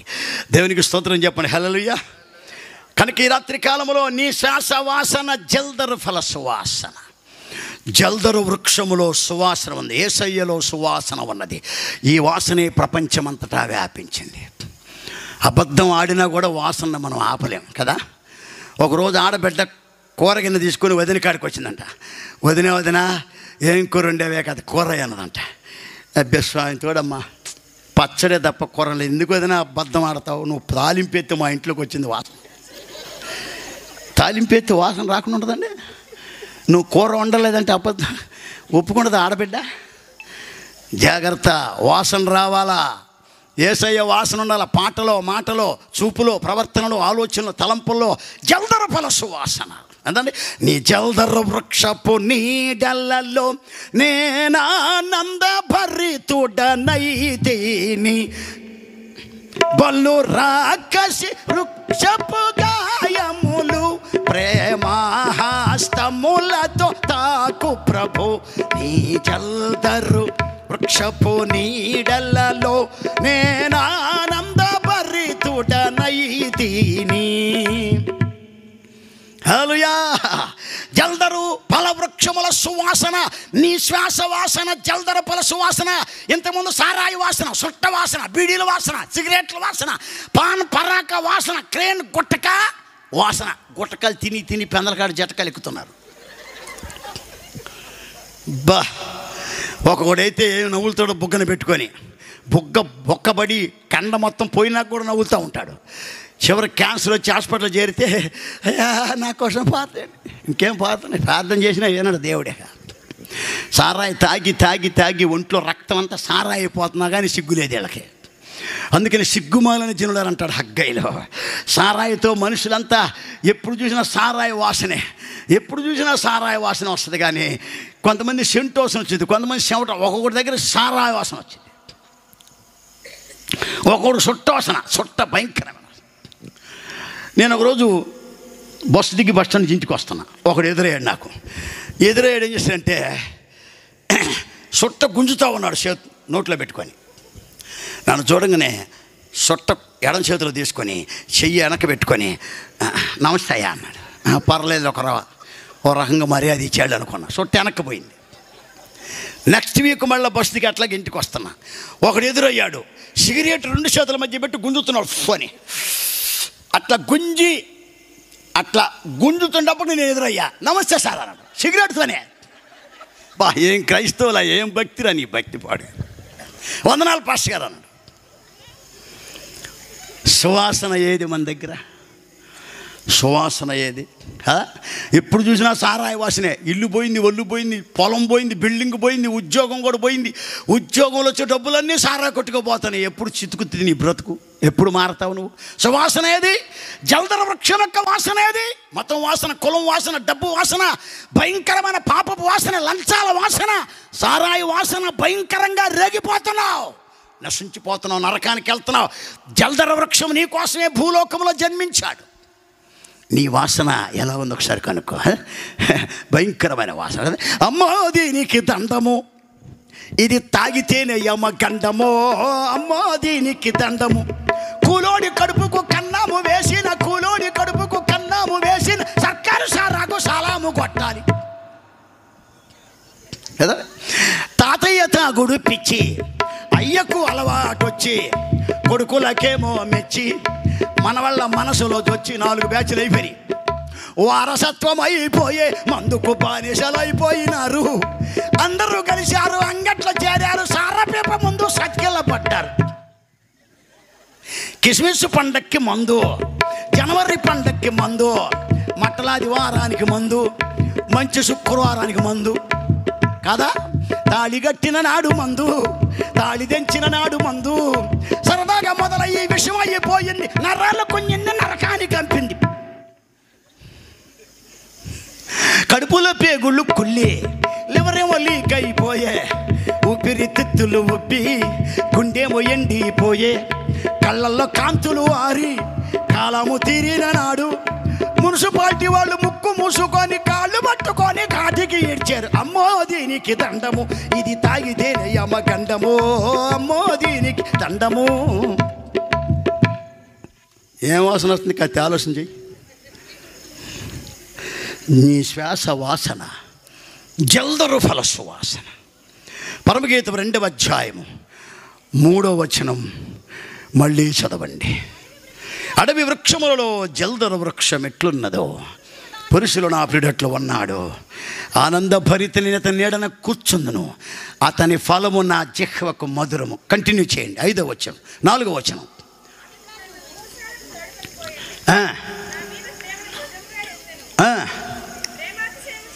నా మీద ప్రేమను ధ్వజముగా ఎత్తాను, ప్రేమాతిశయము చేత నేను మూర్ఛిల్లుచున్నాను. ఎన్నో వచనం? 5వ వచనం. అది 5వ వచనమా? 5వ వచనం మాత్రమే చదువు. ప్రేమాతిశయము చేత నేను మూర్ఛిల్లుచున్నాను, ద్రాక్ష పండ్ల ఎడలు పెట్టి నన్ను బలపరచుడి, జల్దరు పండ్లు పెట్టి నన్ను ఆదరించుడి. జల్దరు పండ్లు, జల్దరు ఫల సువాసన. జల్దరు చెట్టు సువాసన కలిగింది, దాని పండ్లు మధురమైనవి. జల్దరు పండ్లు, జల్దరు వృక్షము ఆదరణకు గుర్తు. నేను 4వ పాయింట్ చెప్తున్నాను. 1 యేసుక్రీస్తు ప్రత్యేకించబడినవాడు, 2వది పాపికి రక్షణ అనుగ్రహించినవాడు, 3వది సువార్త సువాసన, జల్దరు వాసన ప్రపంచానికి ఇచ్చాడు, 4వది ఆదరణ కలిగించే వృక్షము. జల్దరు పండ్లు పెట్టి నన్ను ఆదరించుడి. ఆదరణ ఇక్కడ పాయింట్ చాలా అర్థం చేసుకోవాలి మీరు. ప్రేమాతిశయము చేత నేను మూర్ఛిల్లుచున్నాను. మూర్ఛ వచ్చేది ఎవరికి చెప్పండి? మూర్ఛ వచ్చేది రోగం ఉన్నవాడికి. మూర్ఛ రోగం ఉన్నవాడికి మూర్ఛ వస్తుంది. వాడికి ఆ రోగం ఉంది కాబట్టి మూర్ఛ వచ్చింది, పడిపోతున్నాడు. అయితే ప్రేమాతిశయం అంటే ఇక్కడ కులాతిశయం, మతాతిశయం, స్వాతిశయం, అహంభావం, అతిశయం. అందుకని బైబిల్ అంటాడు, పడిపోవటకు ముందు అహంకారమైన మనసు నడుచును, నాశనమునకు ముందు గర్వము. కానీ ఇక్కడ ఈ ప్రేమాతిశయంలో పడదంటే, ప్రేమాతిశయము అంటే దీని అర్థం ఏంటంటే, యేసయ్య ప్రేమ రుచి చూచిన తర్వాత ప్రేమలో అతిశయిస్తూ ఉంది, ప్రేమలో పాట పాడుతూ ఉంది, ప్రేమలో చాలా ఆనందిస్తూ ఉంది, ప్రేమలో పడ్డాడు, ప్రేమలో పడిపోయింది. ఈమె ప్రేమలో పడిపోయింది. ఈ మధ్య అనిల్ కుమార్ గారు ఒక పాట రిలీజ్ చేశాడు, ప్రేమలో పడ్డాను నేను, ప్రేమలో పడ్డాను, క్రీస్తు ప్రేమలో పడ్డానన్న మాట అనేటప్పటికి అప్పుడు అర్థమైంది పాట. అంతమంది ఎవరికి అర్థం కాదు, ఏంద్రా ఈయన ప్రేమలో పడ్డాడంటే లేనిపోయింది అని అనుకున్నాను ముందు. యేసుక్రీస్తు ప్రేమలో పడ్డదేమే, ఈమె ప్రేమలో పడ్డది. ప్రేమలో పడిన తర్వాత ప్రార్థన ఎక్కువైంది, ప్రేమలో పడిన తర్వాత ప్రార్థన ఎక్కువైంది, బైబిల్ ఎక్కువ చదువుతూ ఉంది, ఎక్కడ మీటింగ్ పెట్టినా వెళ్తుంది, కూటాలకు వెళ్తుంది, ఉపవాస కూటాలకు వెళ్తుంది, యవనస్తుల కూటాలకు వెళ్తుంది, ఆరాధనకు వెళ్తుంది, శనివారం వెళ్తుంది, బుధవారం వెళ్తుంది, ఆదివారం వెళ్తుంది. భక్తి ఎక్కువైపోయింది, మూర్ఛ వచ్చేసింది. మూర్ఛ అంటే శోధనకు గుర్తు. ప్రేమాతిశయము చేత నేను మూర్ఛిల్లుచున్నాను అంటే అర్థం ఏంటంటే, యేసుక్రీస్తులో బలంగా కొనసాగుతున్న వాళ్ళకి శోధన వస్తుంది, కష్టాలు వస్తాయి. అందుకనే కష్టాలలో, శ్రమలలో, శోధనలో మనకేం కావాలి? ఆదరణ కావాలి. అది జల్దరు వృక్షములో ఉన్నది. యేసుక్రీస్తులో మనకి ఆదరణ ఉన్నది. భార్యల చేత కొట్టబడి, భర్తల చేత కొట్టబడి, భార్యల చేత ద్వేషించబడి, తల్లిదండ్రుల చేత అవమానపరచబడి, చాలా భయంకరమైనటువంటి శ్రమలు అనుభవించిన భక్తులు ఎంతోమంది ఉన్నారు ఈ లోకంలో. శ్రమలు, మూర్ఛలంటే శ్రమలకు గుర్తు, మూర్ఛలంటే కష్టాలకు గుర్తు, మూర్ఛలంటే భయంకరమైన హింసలకు సాదృశ్యం. రాళ్ల చేత కొట్టబడ్డారు, రంపముల చేత కోయబడ్డారు, బరసల చేత పొరవబడ్డారు, తారు డబ్బాల్లో ముంచబడ్డారు, తరిమి కొట్టబడ్డారు. అట్టి వారికి లోకము శాశ్వతమైంది కాదు. యెరూషలేము కుమార్తెలారా, నా ప్రియుడు మీకు కనబడదు చెప్పండి, నీ ప్రియురాలు ప్రేమాతిశయము చేత మూర్ఛిల్లింది, జల్దరు పండ్లు పెట్టి నన్ను ఆదరించమని చెప్తా ఉంది. యేసుక్రీస్తు బిడ్డలు ఒకరినొకరు ఆదరించుకోవాలి, కానీ ఈ రోజుల్లో ఒకరినొకరు ఛేదరించుకుంటున్నారు. జల్దరు వృక్షము ఆదరణకు గుర్తు. 4 విషయాలు చెప్పాను. జల్దరు వృక్షము ఆదరణకు గుర్తు. ఆదరణ కలిగిన వృక్షం యేసుక్రీస్తు. అందుకని ప్రభు ఎటువంటి శ్రమలలోనున్నా ఆదరిస్తాడు. ఆదరించే దేవుడు ఆయన. కదండి. ఎటువంటి శ్రమలందునా ఆదరణ నీకిచ్చునని, ఎటువంటి శ్రమలందునా మానుకోబాక, యేసు ప్రభుని విడిచిపెట్టబాక. కష్టాలలోనే నిలబడాలి, శ్రమల్లో నిలబడాలి, కలబడాలి సైతానుతో. అప్పుడే వాసన వచ్చింది. పుష్పాల పరిమళం బయటికి రావాలంటే ముళ్ళు తప్పకుండా గుచ్చుకోవాలి. అందుకనే నేను బలురక్కసి చెట్ల మధ్యలో వల్లి పద్మం వలె నా ప్రియురాలు కనబడుతుందని ప్రభు సాక్ష్యం ఇస్తూ ఉన్నాడు. బలురక్కసి చెట్లు అంటే శ్రమలు, కష్టాలు, హింసలు, శోధనలు, భయంకరమైనటువంటి మనుషుల మధ్య జీవిస్తున్న వ్యక్తులకు సాదృశ్యము. నీ భక్తి బయటికి రావాలంటే, నీ ప్రార్థనా జీవితం బయటికి రావాలంటే, నీలో ఉన్న సాక్ష్యం బయటికి రావాలంటే నీకు శోధన తప్పకుండా రావాలి. శోధన యేసు ప్రభుని నమ్ముకుంటే కలిసి వచ్చింది అనుకున్నానయ్యా, అన్ని కష్టాలే మాకు ఈ దేవుడు వద్దని ఒక ఆమె. సరే ఇంటికి పోమన్నా. ఇంకేమంటావు? కష్టాలలో, శ్రమలలో, కష్టమే వచ్చిన, శ్రమలే వచ్చిన సువాసన కలిగి ఉండాలి. ఆదరణ కలిగించేటువంటి దేవుడు మన ప్రభు అయిన యేసుక్రీస్తు. జల్దరు పండ్లు పెట్టి నన్ను ఆదరించడు. జల్దరు వృక్షముల ఆదరణ ఉన్నది, యేసుక్రీస్తులో ఆదరణ ఉన్నది. యేసుక్రీస్తులో ఒక వ్యక్తిని బలపరిచే శక్తి ఆయనకున్నది. నిన్ను కష్టాల్లో ఆదరించేది ఆయనే, శ్రమలలో నీకు సహాయపడేది ఆయనే. ఆపత్కాలంలో నీవు నాకు మొరపెట్టుమో, నేను నీకు ఉత్తరం ఇచ్చేదను. ఆయన మహాశ్రమ అనుభవించాడు, కష్టాలు అనుభవించాడు. ఒక్కడే సిలువ మోసినట్టుగా పరిశుద్ధ గ్రంథంలో చూస్తూ ఉన్నా. ఒంటరిగానే నేను గానుగు తొక్కితేనని యెషయా ప్రవచనం ఎత్తి మాట్లాడాడు. ఇదిగో ఏదోము నుంచి ఒకడు వచ్చి అడుగుతున్నాడు, నీ వస్త్రములు ఎర్రగా ఉన్నాయి ఏమిటని ప్రశ్న వేస్తే ఆ ప్రవచనానికి కింద యెషయా రాస్తున్న జవాబు ఏంటంటే, నేను ఒంటరిగా ఒక్కడనే ద్రాక్షాల గానుగను తొక్కితేనని రాస్తూ ఉన్నాడు. గానుగ తొక్కటం అంటే సిలువ మోయటం అని అర్థము. ద్రాక్షాలంటే ప్రపంచంలో మనుషులకు సాదృశ్యము. మనుషుల పాపాలు తొక్కినందువలన ఆ రక్తము చింది ఆయన బట్టల మీద పడింది. తన రక్తము చేత మన పాపములు పరిహరించాడు. ఆయన మహాశ్రమలు అనుభవించాడు, భయంకరమైన శిలువ వేదన అనుభవించాడు. నిన్ను ఆదరించడానికి ఆయన భయంకరమైన కష్టాన్ని, మరణాన్ని అనుభవించాడు. కష్టాలలో ప్రభువుని స్తుతించాలి కదా. కష్టమే కలిగినా కన్నీరు ఏ మిగిలినా స్తుతి పాటలే పాడుమా, ప్రభు యేసునే వేడుమా, ప్రభు యేసునే వేడుమా. హల్లెలూయా పాట, యేసయ్య పాట పాడాలి ప్రతి చోట, పాడాలి ప్రతి నోట, పాడాలి ప్రతి చోట, పాడాలి ప్రతి నోట. హల్లెలూయా, హల్లెలూయా, హల్లెలూయా, హల్లెలూయా, హల్లెలూయా, హల్లెలూయా. నిద్రపోలంతా హల్లెలూయా చెప్పండి. భలే చిక్కారుగా నాకు. నిద్రలో 7 నిద్రలు ఉన్నాయి, మీకు తెలుసా? అవన్నీ 7 నిద్రలు ఉన్నాయి. ఒకటి మామూలు నిద్ర, రెండవది గాఢ నిద్ర, మూడవది దొంగ నిద్ర. మొదటిది కోడి నిద్ర, కోడి. రెండవది మామూలు నిద్ర, మూడవది గాఢ నిద్ర, నాలుగవది దొంగ నిద్ర, ఐదవది కళ్ళు తెరిచే ఉంటే కానీ నిద్రపోతూ ఉంటాడు. ఇది చాలా డేంజర్. ఇది కొంతమంది అద్దాలు పెట్టుకుని వస్తారు, అసలు వాళ్ళు నిద్రపోతున్నారో మనకు తెలియదు. చాలా డేంజర్. స్తోత్రం చెప్పండి. హల్లెలూయా. జల్దరు వృక్షపు ఆదరణకు గుర్తు, ఆదరణకు గుర్తు. దేవునికి స్తోత్రం చెప్పండి. హల్లెలూయా. 4 విషయాలు చెప్పండి. యేసుక్రీస్తులో ఆదరణ ఉన్నది. భయపడబాక, దిగులు పడబాక, ప్రార్థన మానుకోబాక, తిట్టారని, కొట్టారని, అవమానపరిచారని దేవుణ్ణి విడిచిపెట్టబాక. శోధన సహించువాడు, యాకోబు పత్రికలో చెప్పాడు, అతనికి జీవ కిరీటం ఇస్తానని చెప్పాడు దేవుడు. స్తోత్రం చెప్పండి. హల్లెలూయా. హతసాక్షుల బుక్కులో నేను ఒక సంగతి చదివాను. 4 సేవకుల్ని రోమా ప్రభుత్వం పట్టుకున్నారు. ప్రభువుని వదిలిపెట్టమని చెప్పి హింసించారు, భయంకరమైన దెబ్బలు కొట్టారు. అయినా వాళ్ళు ప్రభువే దేవుడని సాక్ష్యం ఇస్తూ ఉన్నారు. ఒక పెద్ద మైదానాన్ని తీసుకొచ్చారు, ఎంత ఎత్తు రాళ్ల బలిపీఠం కట్టారు. నలుగురిని 4 బలిపీఠం మీద పెట్టారు. ఈ బలిపీఠం పైన పెద్ద కొయ్య ఉంది, కొయ్య. ఆ కొయ్యకు రెక్కలు ఎరగదీసి వెనక కట్టేశారు నలుగురిని.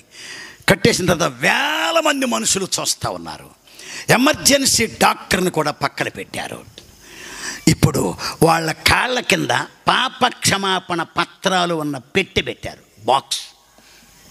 వాళ్ళు ఒప్పుకుంటే దాని కింద దాని మీద సంతకం పెట్టాలి. యేసు ప్రభు దేవుడు కాదు, ఒప్పుకోండి. రోమియోలు చేసినటువంటి భయంకరమైన హింసలు ఇది ఒకటి అన్నమాట. ఆ భయంకరం చేసిన తర్వాత ఏమైందంటే నల్ల మందు మూటగట్టి మెడకు తగిలిచ్చారు. ఆ బలిపీఠం చుట్టూ కట్టెలు పేర్చారు. కట్టెలు పేర్చి ఆయిల్ పోసి నిప్పు పెట్టారు. మండుతావని కట్టెల మండి కాలిపోయేలోపు వీళ్ళు పూర్తిగా కాలిపోతారనమాట. అలాంటి భయంకరమైనటువంటి పరిస్థితి ఏర్పాటు చేశారు.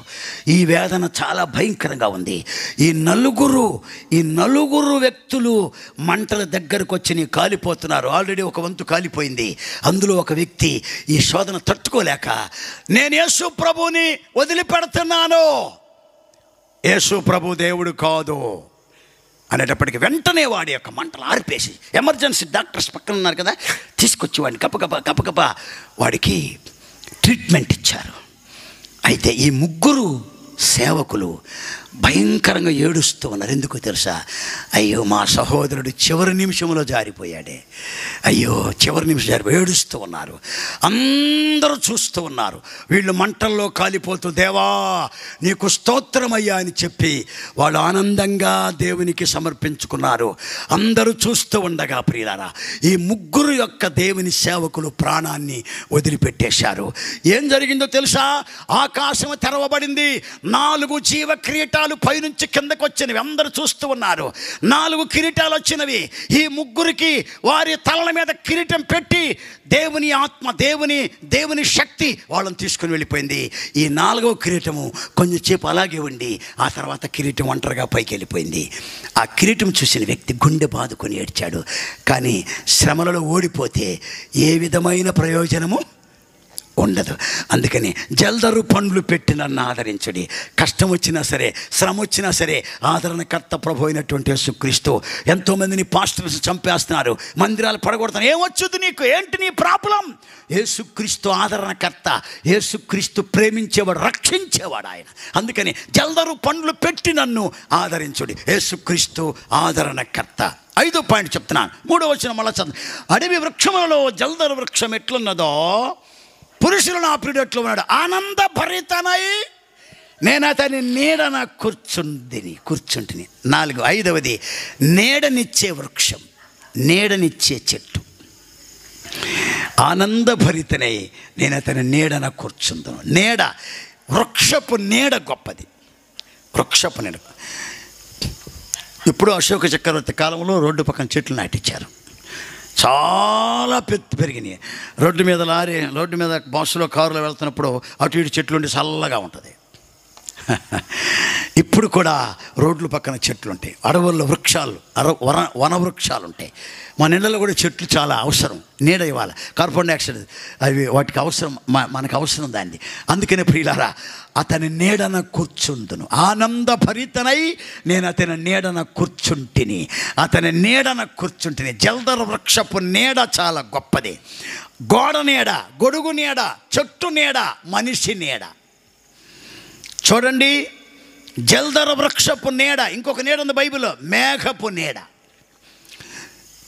6 లక్షల మంది ప్రజలు ఇశ్రాయేలు అరణ్యములో నడుస్తూ ఉన్నారు. ఎంత కష్టమో, ఎండకి బాధ కలుగుతుంది. అందుకనే పగటివేళ మేఘస్తంభమును పెట్టి, రాత్రివేళ అగ్నిస్తంభమును పెట్టి వారు నడిపించాడు. మేఘపు నీడలో నడిపించాడు. మేఘపు నీడ. అందుకని 91వ కీర్తన కూడా మహోన్నతుని చాటున నివసించువాడే సర్వశక్తిని నీడన విశ్రమించువాడు. ఆయన రెక్కల నీడ క్రింద ఆరోగ్యం ఉండనని మలాకీ గ్రంథములో చెప్పాడు.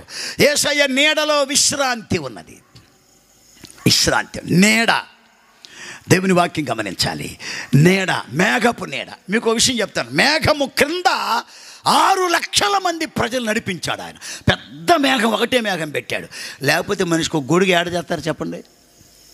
మనిషి గొడుగు తేవాలంటే కష్టం కదా. పెద్ద గొడుగు పెట్టాడు యేసయ్య.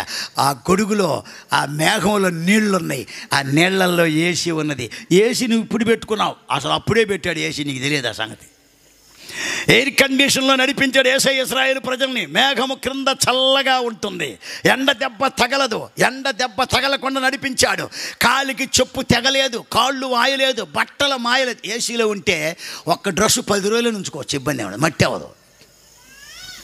ఏసీలో ఉంటే స్నానం కూడా చేయాల్సిన అవసరం అట్లాగని కొంపది చేయకుండా ఉండారు. కానీ ఆ మేఘము దేవుడు పంపించిన మేఘము, మహిమ మేఘం. అది మహిమ మేఘము. ఇశ్రాయేలీయులకు దేవుడు నీడగా ఉన్నాడు.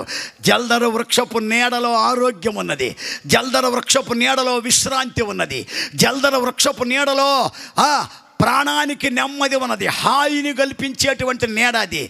నీడలో విశ్రాంతి ఉన్నది, నీడలో నెమ్మది ఉన్నది, నీడలో ఆరోగ్యం ఉన్నది, నీడలో చల్లదనం ఉన్నది, నీడలో మనస్సుకు నెమ్మది ఉన్నది. మహోన్నతుని నీడ కావాలా, విశ్రాంతి ఉన్నది. యేసయ్య నీడలో విశ్రాంతి ఉంది. మీకు మాట గుర్తు చేస్తాను. మత్తయి సువార్త 11:29 ఏమన్నాడు అందరికీ తెలుసు, తెలిసిన వాక్యం. బైబిల్ చూడకుండా చెప్పండి, చెప్పండి పర్లేదు. ప్రయాసపడి భారం మోసుకుని సమస్తమైన వారలారా నా యొద్దకు రండి, నేను మీకు విశ్రాంతినిత్తును. ఒక చిన్న లాజిక్ చెప్తా మీకు. ప్రయాసపడి భారం మోసుకుని సమస్తమైన వారలారా, శనివారంలో పోయి విశ్రాంతి తీసుకోండి అనొచ్చుగా. అంటే విశ్రాంతి దినములో విశ్రాంతి లేదు, విశ్రాంతి యేసుక్రీస్తులో ఉన్నది. ఆయనే జల్దర వృక్షము, మానవ జీవితానికి నెమ్మదినిచ్చే వృక్షము, విశ్రాంతినిచ్చే వృక్షము, నీడనిచ్చే వృక్షము. ప్రపంచంలో నీడలన్నీ సాగిపోయే నీడలు, జరిగిపోయే నీడలు, కానీ స్టాండర్డ్గా ఉండే నీడ యేసయ్య నీడ. మహోన్నతుని నీడలోనికి రావడం చాలా అవసరం. దేవునికి స్తోత్రం చెప్పండి, హల్లెలూయా.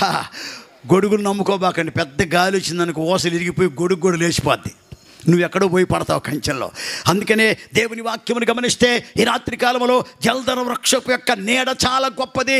ఆ నీడ మనకు అవసరం. కాబట్టి ప్రియమైన దేవుని సంఘమా, ఆ నీడలో పెరగడానికి ఇష్టపడండి. 5 విషయాలు చెప్పాను. జల్దర వృక్షము, వృక్షము అంటే ఎత్తైనది.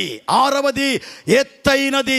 91వ కీర్తన మహోన్నతుడు అనే మాట రాస్తున్నాడు. ఉన్నతమైనటువంటి వాడు యేసుక్రీస్తు, ఉన్నతమైన వాడు, ఎత్తైనటువంటి వాడు, అంత గొప్పవాడు ప్రపంచంలో మరొకడు లేడు. ఎత్తైనది అంటే గొప్ప వృక్షం అన్నది, గొప్పది, గొప్పది. హల్లెలూయా. నేను చెప్పుతున్న ప్రతి మాటకి గొప్పవాడని చెప్పండి. యేసు ప్రభు మోషే కంటే, అందరూ చెప్పాలి, మోషే కంటే, అహరోను కంటే, దేవాలయము కంటే, సొలొమోను కంటే, బాప్తిస్మిచ్చే యోహాను కంటే, సమస్త దేవతల కంటే ప్రభువు గొప్పవాడు. చెప్పకూడదు అందరం, హల్లెలూయా. ఉన్నతమైన వాడు, ఎత్తైన వృక్షం అంటే గొప్పతనానికి సాదృశ్యం. అంత గొప్పవాడు ప్రభువు, గొప్పవాడు. 7వ మాట చెప్పి ముగించేస్తాను, వివరించడానికి టైం లేదు. ప్రభువు గొప్పవాడు. 7వది ఏంటంటే అది వృక్షము అన్నాడు. వృక్షము అంటే భూతలమంత పెద్దది, ఆయన మహావృక్షం అంటాడు బైబిల్లో. వృక్షానికి పోల్చబడిన వారిద్దరు ఉన్నారు బైబిల్లో. మహావృక్షము, ప్రపంచంలో వటవృక్షం గొప్పది, అంటే మర్రి చెట్టు, రావి చెట్టు, మర్రి చెట్టు. అంత పెద్దగా ఉన్నా దాన్ని వృక్షం అనరు, ఏమంటారు? మర్రి చెట్టు అంటారు, రావి చెట్టు అంటారు. కొన్ని చిన్నగా ఉన్న వృక్షం అంటారు. యేసుక్రీస్తు లోకానికి చిన్నవాడే, కానీ ప్రపంచానికి వృక్షముతో సమానం. యేసుక్రీస్తులో తగ్గింపు ఉన్నది, ఉన్నతమైన స్థితి ఉన్నది. వృక్షము అంటే అనేకమైన పక్షులకు ఆశ్రయం. హల్లెలూయా. వృక్షం అంటే ప్రపంచమంతటా వ్యాపించే వృక్షమే ప్రభు అయిన యేసుక్రీస్తు. ఈ రోజున యేసుక్రీస్తు లేని ఊర్లు లేవు, పట్టణాలు లేవు కదండి. పల్లె పల్లెల్లోన, పట్నంలోన, పల్లె పల్లెల్లోన, పట్నంలోన సాగిపోతుంది లేనా యేసయ్య వార్త, వెళ్ళిపోతుంది లేనా యేసయ్య వార్త, సాగిపోతుంది లేనా యేసయ్య వార్త, వెళ్ళిపోతుంది లేనా యేసయ్య వార్త. యేసు లేని పట్టణాలు లేవు. ఈ వృక్షం ప్రపంచమంతా వ్యాపించిందే. కొత్త నిబంధనలో యేసుక్రీస్తును ఒక వృక్షానికి పోల్చాడు. ఏ వృక్షం చెప్పగలరా?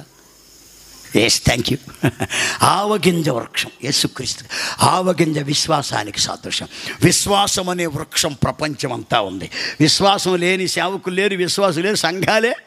వృక్షం లేకపోతే విశ్వాసం లేనట్టే లెక్క. అందుకని విశ్వాసమునకు కర్తయు దాన్ని కొనసాగించువాడనైనా యేసు వైపు చూస్తూ మన ఎదుట ఉంచబడిన పంది ప్రంగంలో ఓపికతో పరిగెత్తాలి. ఈ మాట ఎప్పుడు నెరవేరుతుందంటే విశ్వాసం ఆవగింజ వృక్షము ప్రపంచమంతా ఉంటుంది. యేసుక్రీస్తు ప్రభువారు ఆరోహణమై వెళ్ళిపోయాడు, మరలా వస్తానని చెప్పాడు. ఎక్కడికి వస్తాడంటే మధ్యాకాశమునకు వస్తాడు. మధ్యాకాశానికి భక్తులంతా వెళ్ళిపోతారు. 7 సంవత్సరాలు పరిశుద్ధులకు విందు జరుగుతుంది. చివరిలో ఒలీవ కొండ మీద దిగుతాడు. అప్పటికి సాతాను పరిపాలన ఇక్కడ ముగించబడుతుంది. 7 ఏళ్ల శ్రమకాలం ఎప్పుడైనా ప్రభు చిత్తమైతే అవకాశం ఇస్తే ప్రభు మళ్ళా మీ దగ్గర నడిపిస్తే అప్పుడు చెప్తాను రెండవ రాకడలో జరిగే సంఘటనలు. యేసుక్రీస్తు 1000 సంవత్సరాలు భూమి మీద పరిపాలన చేస్తాడు. ప్రపంచమంతా ఈ వృక్షము వ్యాపిస్తుంది. సకల పక్షుల ఆయన నీడలోకి వస్తారు. ధనవంతులు, విద్యావంతులు ప్రపంచంలో అప్పుడు అందరూ ప్రభు యొక్క స్వాధీనంలో ఉంటారు. పరిశుద్ధాత్ముడే భూమి మీద ఉంటాడు, దురాత్ముడు ఉండడు. ఎందుకంటే సాతాను పట్టుకుని 1000 సంవత్సరాల పాతాళంలో బంధించి తాళం వేసేస్తాడు. రాజ్య పరిపాలన ఎవరో ఒక్కళ్ళే చెయ్యాలి. దేవుడు ఉంటే సాతాను ఉండటానికి వీల్లేదు. సాతాను ఉంటే దేవుడు ఉంటాడు, కానీ పోటీ వస్తుంది. అందుకని 1000 సంవత్సరములు యేసు రాజ్య పరిపాలన చేస్తాడు. స్వస్థతలు లేవు, 1000 ఏళ్ల పరిపాలన లేదని పెద్ద పెద్ద మేధావులు చెప్తున్నాను. నమ్మబాకండి, అది వాళ్ళ బాణి అంతే. బైబిల్లో ఉంది, నమ్మండి అంతవరకే. యేసు ప్రభు స్వస్థపరిచేవాడు. 1000 సంవత్సరం రాజ్య పరిపాలన ఉన్నది. లేకపోతే ప్రకటన 19 అధ్యాయం 20 అధ్యాయం ఎందుకు రాస్తాడు ఆ మాట? ఆ 1000 సంవత్సరములు గడుచు వరకు కడమ మృతులు బతుకలేదని చెప్తూ ఉన్నాడు. పరిశుద్ధులు ముందే లేపబడతారు, అందరూ మధ్యాకాశానికి వెళ్తారు. మధ్యాకాశం అనే మాట రిటర్న్గా బైబిల్ లేదు, కానీ తెస్సలోనికే పత్రికలో పౌలు చెప్పిన మాటను బట్టి అర్థం చేసుకోవాలా. పరలోకము నుండి ప్రభు దిగి వస్తాడు, మనమందరం కొనుక్కోబడతాం. ఇద్దరు కలుసుకునేదే మధ్యాకాశం. కనుక ప్రియులారా, అది అయిన తర్వాత 1000 సంవత్సరాల భూమి మీదకి వస్తాడు యేసయ్య. ఇది మహావృక్షము, జల్దర వృక్షం. ప్రపంచమంతా యేసయ్యే, ప్రపంచమంతా యేసయ్యే. నేను చెప్పేదానికి, నేను చెప్పే ప్రతి మాటకి మనమేం చెప్పండి. మండలాఫీసర్లు మనమేం చెప్పండి. మండలాఫీసర్లు, కౌన్సిలర్లు, వార్డు ప్రెసిడెంట్లు, కలెక్టర్లు, ఎంఆర్ఓలు, ఆర్ఐలు, ఎస్పీలు, డిఎస్పీలు, మంత్రులు, ప్రధానమంత్రి కొంప ముంచారు. అంటే ప్రధాని సీటు కూడా కొట్టేద్దాం అనుకున్నారా? ప్రధానమంత్రి యేసయ్య ఒక్కడే. పేతురు పత్రికలో చెప్పాడు, ప్రధాన కాపరి ప్రత్యక్షమైనప్పుడు వాడబారని మహిమ కిరీటమును పొందుతారు. ప్రపంచ రాజ్యాలన్నీ యేసుక్రీస్తు యొక్క అండర్లో ఉంటాయి. నో ఎలక్షన్, డైరెక్ట్ సెలక్షన్ అంతే. ఇక్కడైతే 5 ఏళ్ళకి ఎలక్షన్లో రిగ్గింగ్లు, బెగ్గింగ్లు, కోర్టులు, కొట్లాట్లు, ఫైటింగులు, అన్ని ఫైటింగులు, రైటింగులు, నో గ్రీటింగ్స్, అన్ని ఫైటింగ్సే. కానీ యేసుక్రీస్తు పరిపాలన నో ఎలక్షన్, డైరెక్ట్ సెలక్షన్. తండ్రి అయిన దేవుడే అధికారం ఇచ్చాడు ఆయనకి. యేసుక్రీస్తు రాజ్యాన్ని పరిపాలిస్తాడు. హల్లెలూయా. 1000 ఏళ్ళు ఇలపై యేసు రాజ్యమేలోను, 1000 ఏళ్ళు ఇలపై యేసు రాజ్యమేలోను, ఈ లోక రాజ్యాలన్నీ ఆయన ఏలును, నీతి శాంతి వర్ధిల్లును, న్యాయమే కనబడును. యేసు రాజుగా వచ్చుచున్నాడు, భూలోకమంతా తెలుసుకుంటారు. రవి కోటి తేజుడు, రమ్యమైన దేవుడు, రవి కోటి రమ్యమైన దేవుడు రారాజుగా వచ్చుచున్నాడు. యేసు రారాజుగా వచ్చుచున్నాడు, యేసు రాజుగా వచ్చుచున్నాడు, భూలోకమంతా తెలుసుకుంటారు. హల్లు చెప్పండి, హల్లెలూయా. సాతాను పరిపాలన ప్రారంభించక ముందే పరిశుద్ధులు ఎత్తబడతారు, గుర్తుపెట్టుకోండి. ధర్మ విరోధి ప్రత్యక్షము కావాలంటే ధర్మ విరోధిని అడ్డగించువాడు తొలగించబడాలి. తెస్సలోనికే 2వ పత్రికలో పౌలు రాస్తాడు. ధర్మ విరోధి సాతాను, ధర్మ విరోధిని అడ్డగించువాడు పరిశుద్ధాత్ముడు. పరిశుద్ధాత్ముడు భూమి మీద ఉన్నంతకాలం సాతాను ప్రత్యక్షం కావడానికి వీల్లేదు. అందుకని ఆర్భాటముతో దేవుని బూర మ్రోగినప్పుడు ప్రపంచంలో ఉన్న 7 ఖండాల్లో ఉన్న భక్తులందరూ ఏ కులమని ఏ మతమని యేసుక్రీస్తులో అందరూ పైకి వెళ్ళిపోతారు. నామకార్థ క్రైస్తవులంతా ఏడా ఉంటారు. పడిపోయిన చెడిపోయిన పాడైపోయిన అందరూ ఇక్కడ ఉంటారు. సైతాన్ అండర్లోకి వెళ్ళిపోతారు. కానీ విడవబడిన పరిశుద్ధులకు ఓర్పు ఉంటుంది. వాళ్ళ ఓర్పు ఇందులో కనబడనని ప్రకటన గ్రంథంలో చెప్పాడు. కాబట్టి పరిశుద్ధులు ఇక్కడే ఉంటారని చెప్పి దానికి దీనికి ముడేస్తున్నారు. కడబోర మ్రోగగానే అనే మాట రాస్తున్నాడు బైబిల్లో. దేవుని బోరకి పౌలు పెట్టిన పేరు కడబోరది. కడబోర అంటే క్రైస్తవుల కొరకు, దేవుని బిడ్డల కొరకు ఊదేటువంటి బోరలు. పాత నిబంధనలో ఉన్న కొత్త నిబంధనలో బోర ఏంటంటే పరిశుద్ధుల కొరకు ఊదే బోర, అదే లాస్ట్ బోర. కనుక కడబోర అన్నాడు. దేవుని బోరని రాయబడింది కాబట్టి ఇంకా తర్వాత ప్రకటన గ్రంథములో ఉన్న 7 బోరలకు ఈ కడబోరకు సంబంధం లేదు. గుర్తుపెట్టుకోండి, వాక్యం బాగా చదవండి. భక్తులంతా వెళ్ళిపోతారు. అక్కడ బహుమానాలు ఇస్తాడు, అక్కడ తీర్పు చేస్తాడు. పరిశుద్ధులకు తీర్పు ఉండదు. అది అయిన తర్వాతనే ప్రపంచాన్ని పరిపాలించే శక్తి. మహావృక్షము, జల్దరు వృక్షం అంటే ప్రపంచాన్ని ఏలుబడేదానికి సాదృశ్యం. ప్రభు త్వరగా వస్తున్నాడు. వాక్యాన్ని నమ్మండి, విశ్వసించండి. ఇంకా నీవు మారు మనసు పొందకపోతే, ఇంకా బాప్తిసం తీసుకోకుండా అలాగే ఉంటే, ఇంకా రక్షణ విషయం నిర్లక్ష్యం చేస్తూ ఉంటే, ఈయన మరలా వస్తానని చెప్పాడు. యేసు రాకముందే, నీ ప్రాణం పోకముందే నీవు రక్షణ పొందాలా. నువ్వు చచ్చిపోయినాక నీ పేరు మీద చర్చిలు, కుర్చీలు, బెంచీలు ఎత్తి నీకు అసలు సంబంధమే లేదు. చచ్చిపోయినాక 9 రోజు దినం పెడతాడు. వీడు బతికొండగా ట్యాబ్లెట్ వేయరు, కానీ చచ్చిపోయినాక దినం చేసి పలావు చేస్తాడు. వీడి దినమే అది, బతికినది దినం. వీడు తింటాడు అన్నం, వాడు తినడం. దీనికి వాళ్ళకి సంబంధం లేదు. వ్యర్థమైన ఆచారములు, పుట్టలు చాలా ఉన్నవి సంఘాలలో తీసివేద్దాం. నిరీక్షణ కలిగి ఉందాం. యేసుక్రీస్తు రాకడ ఎప్పుడు వస్తాడో తెలియదు, అకస్మాత్తుగా వస్తాడు. ప్రభువు దినము దొంగ వచ్చినట్లు వచ్చాను. ఆయన దొంగడు కాదు అర్థం. Secret coming. రాకడలో 2 భాగాలు, రహస్య రాకడ, బహిరంగ రాకడ. రహస్యంగా మధ్యాకాశమునకు వస్తాడు. బహిరంగముగా ప్రకటన 1:7 ఒలీవ కొండ మీద దిగుతాడు. యేసు రాకముందే రక్షణ పొందండి. అడవి వృక్షములలో జల్దరు వృక్షం ఎట్లున్నదో పురుషులలో నా ప్రియుడట్లు ఉన్నాడు. దేవుడు తన వాక్యము మన హృదయాలలో స్థిరపరచును కాక. ఆమేన్. ప్రార్థన చేద్దాం. అలాగే కళ్ళు మూసుకోండి. హృదయాలు తెరవండి, కళ్ళు మూయండి. మనసు తెరువు, కఠినంగా ఉండబాక. కఠినత్వాన్ని తీసివేసుకో. కఠినంబుగా నీవు జీవించకు, కరుణామయుని నీవు ఎదిరించకు. కఠినంబుగా నీవు జీవించకు, కరుణామయుని నీవు ఎదిరించకు. ప్రార్థన చేయి. కాలంబులేదింక జాగెందుకు, కాలంబులేదింక జాగెందుకు. ఇది రక్షణ దినము, అనుకూల సమయం, రక్షణ పొందుమాయా. పాపము వీడుమాయా, ప్రభువుని వేడుమాయా. ఇది రక్షణ దినము, అనుకూల సమయం, రక్షణ పొందుమాయా. ఈ రాత్రి వేళ ప్రభువు నీతో మాట్లాడి ఉంటే నీ హృదయంలో తీర్మానం చేసుకో. యేసయ్యా, నాకు అంతా తెలుసు అనుకొని మోసపోయినంతకాలం నీవు జల్దర వృక్షం వ్యక్తివి. నీలో ఉన్న అనుభవాలు నాకు నేర్పించయ్యా.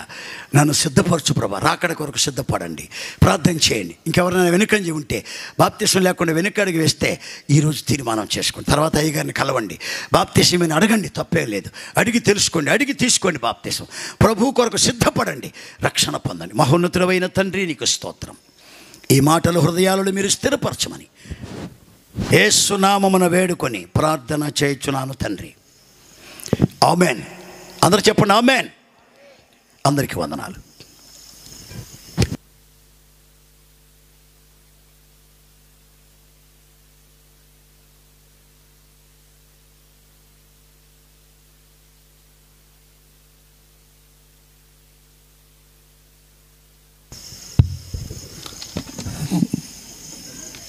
దేవాతి దేవునికి వెళ్ళలేని కోట్ల స్తుతులు స్తోత్రాలు చెల్లునుగాక. హల్లెలూయా. దేవజనులను చాలా గొప్పగా వాడుకున్నారు. నాకు వైగారు వాస్తవంగా పరిచయం లేదు. నాకు తమ్ముడు పరదేశీ అన్న, మీరు ఒకసారి అయ్యగారిని వాడుకుంటే తెలుసుద్దని ఆయన గురించి అని. నిజంగా దేవుని ఆత్మచేత నింపబడి ఈ లాస్ట్ రోజు కొడుకులో ఎంతగానో గొప్పగా ఆయన వాడుకున్నారు. గడిచిన ఒక 2 నెలల క్రితం విజయవాడలో శనగపాడులో మీటింగ్స్ జరిగినాయి. మూడు రోజుల సభలు అన్నమాట. ఆ 3 రోజుల సభల్లో తమ్ముడు, అన్నా లాస్ట్ రోజు సాయంత్రం మటుకు నువ్వు మాట్లాడాలన్నా ఖచ్చితంగా మీరు ఆడికి వెళ్ళండి అని. నా ముందు రోజు స్పీకర్ ఎవరంటే అయ్యగారు ఎంత పెద్ద ఆయన మాట్లాడిపోయినాడు ఆ స్టేజీ మీద. మినిమం ఎంతమంది జనాలంటే 1000 మంది జనాలు. ఎంతమంది జనాలు?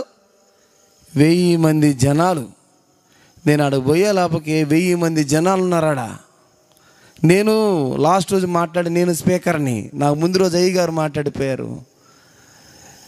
నాకు ఇప్పుడు అనిపిస్తూ ఉంది, ఆయన తర్వాత నేను మాట్లాడినోని ఎంత బలహీనున్నో, ఏందిరా నాయన ఈ మాటలో. నిజంగా దేవుడు ఈ 3 రోజులు ఎంత అద్భుత కార్యాలు చేశాడంటే, చాలా గొప్ప కార్యాలు చేశాడు. రాబోతున్న వర్షాన్ని ఆపాడు. హల్లెలూయా. చుట్టుపక్కల వర్షాలు పడుతున్నాయి. తమ్ముడు ఫోన్ చేశాడు ఉదయం, అన్నా విపరీతంగా వర్షం పడుతుంది, మీకు అక్కడ వర్షం లేదా? తమ్ముడు లైట్గా పడతా ఉందయ్యా. ఆగిపోయింది కరెక్ట్గా మీటింగ్ టైం కల్లా. తన దాసులను తీసుకొని వచ్చి బహు గొప్పగా వాడుకున్నాడు. నిజంగా నేను యోగ్యుని కానప్పటికీ కేవలం ఆయన యోగ్యత నాకు ఇచ్చి అధముడను నన్ను మీ మధ్య నిలబెట్టుకొని ఈ పరిచర్యలు జరిగించడానికి ఆయన పూనుకున్నాడు. హల్లెలూయా. నా సంఘం కూడా చాలా ప్రేమ కలిగిన సంఘం. నా సంఘంలో ఉండే వాళ్ళందరూ వాళ్ళు ఏ పని చెప్పినా చేస్తారు. మేము చెయ్యమనే సమస్యలే. నాగేశ్వరరావు అన్న కానీ, ప్రేమయ్య కానీ, రవణన్న కానీ, అదేవిధంగా డేవిడ్ అంకుల్ కానీ ఎంత కష్టపడ్డారంటే, తర్వాత మహేంద్ర, అనిల్, తర్వాత మాలాద్రి సార్, మీరందరూ ఈ సభల కోసం ఎంతగానో కష్టపడ్డారు. ఈ సభల కోసం ఇది నా ఒక్కడి క్రెడిట్ కాదు, దేవుడు వాళ్ళందరినీ వాడుకున్నాడు. ఈ మీటింగ్స్కి ఎంతగా వాడుకున్నాడంటే ప్రతి పని వాళ్ళే. వర్షం పడతా ఉంది.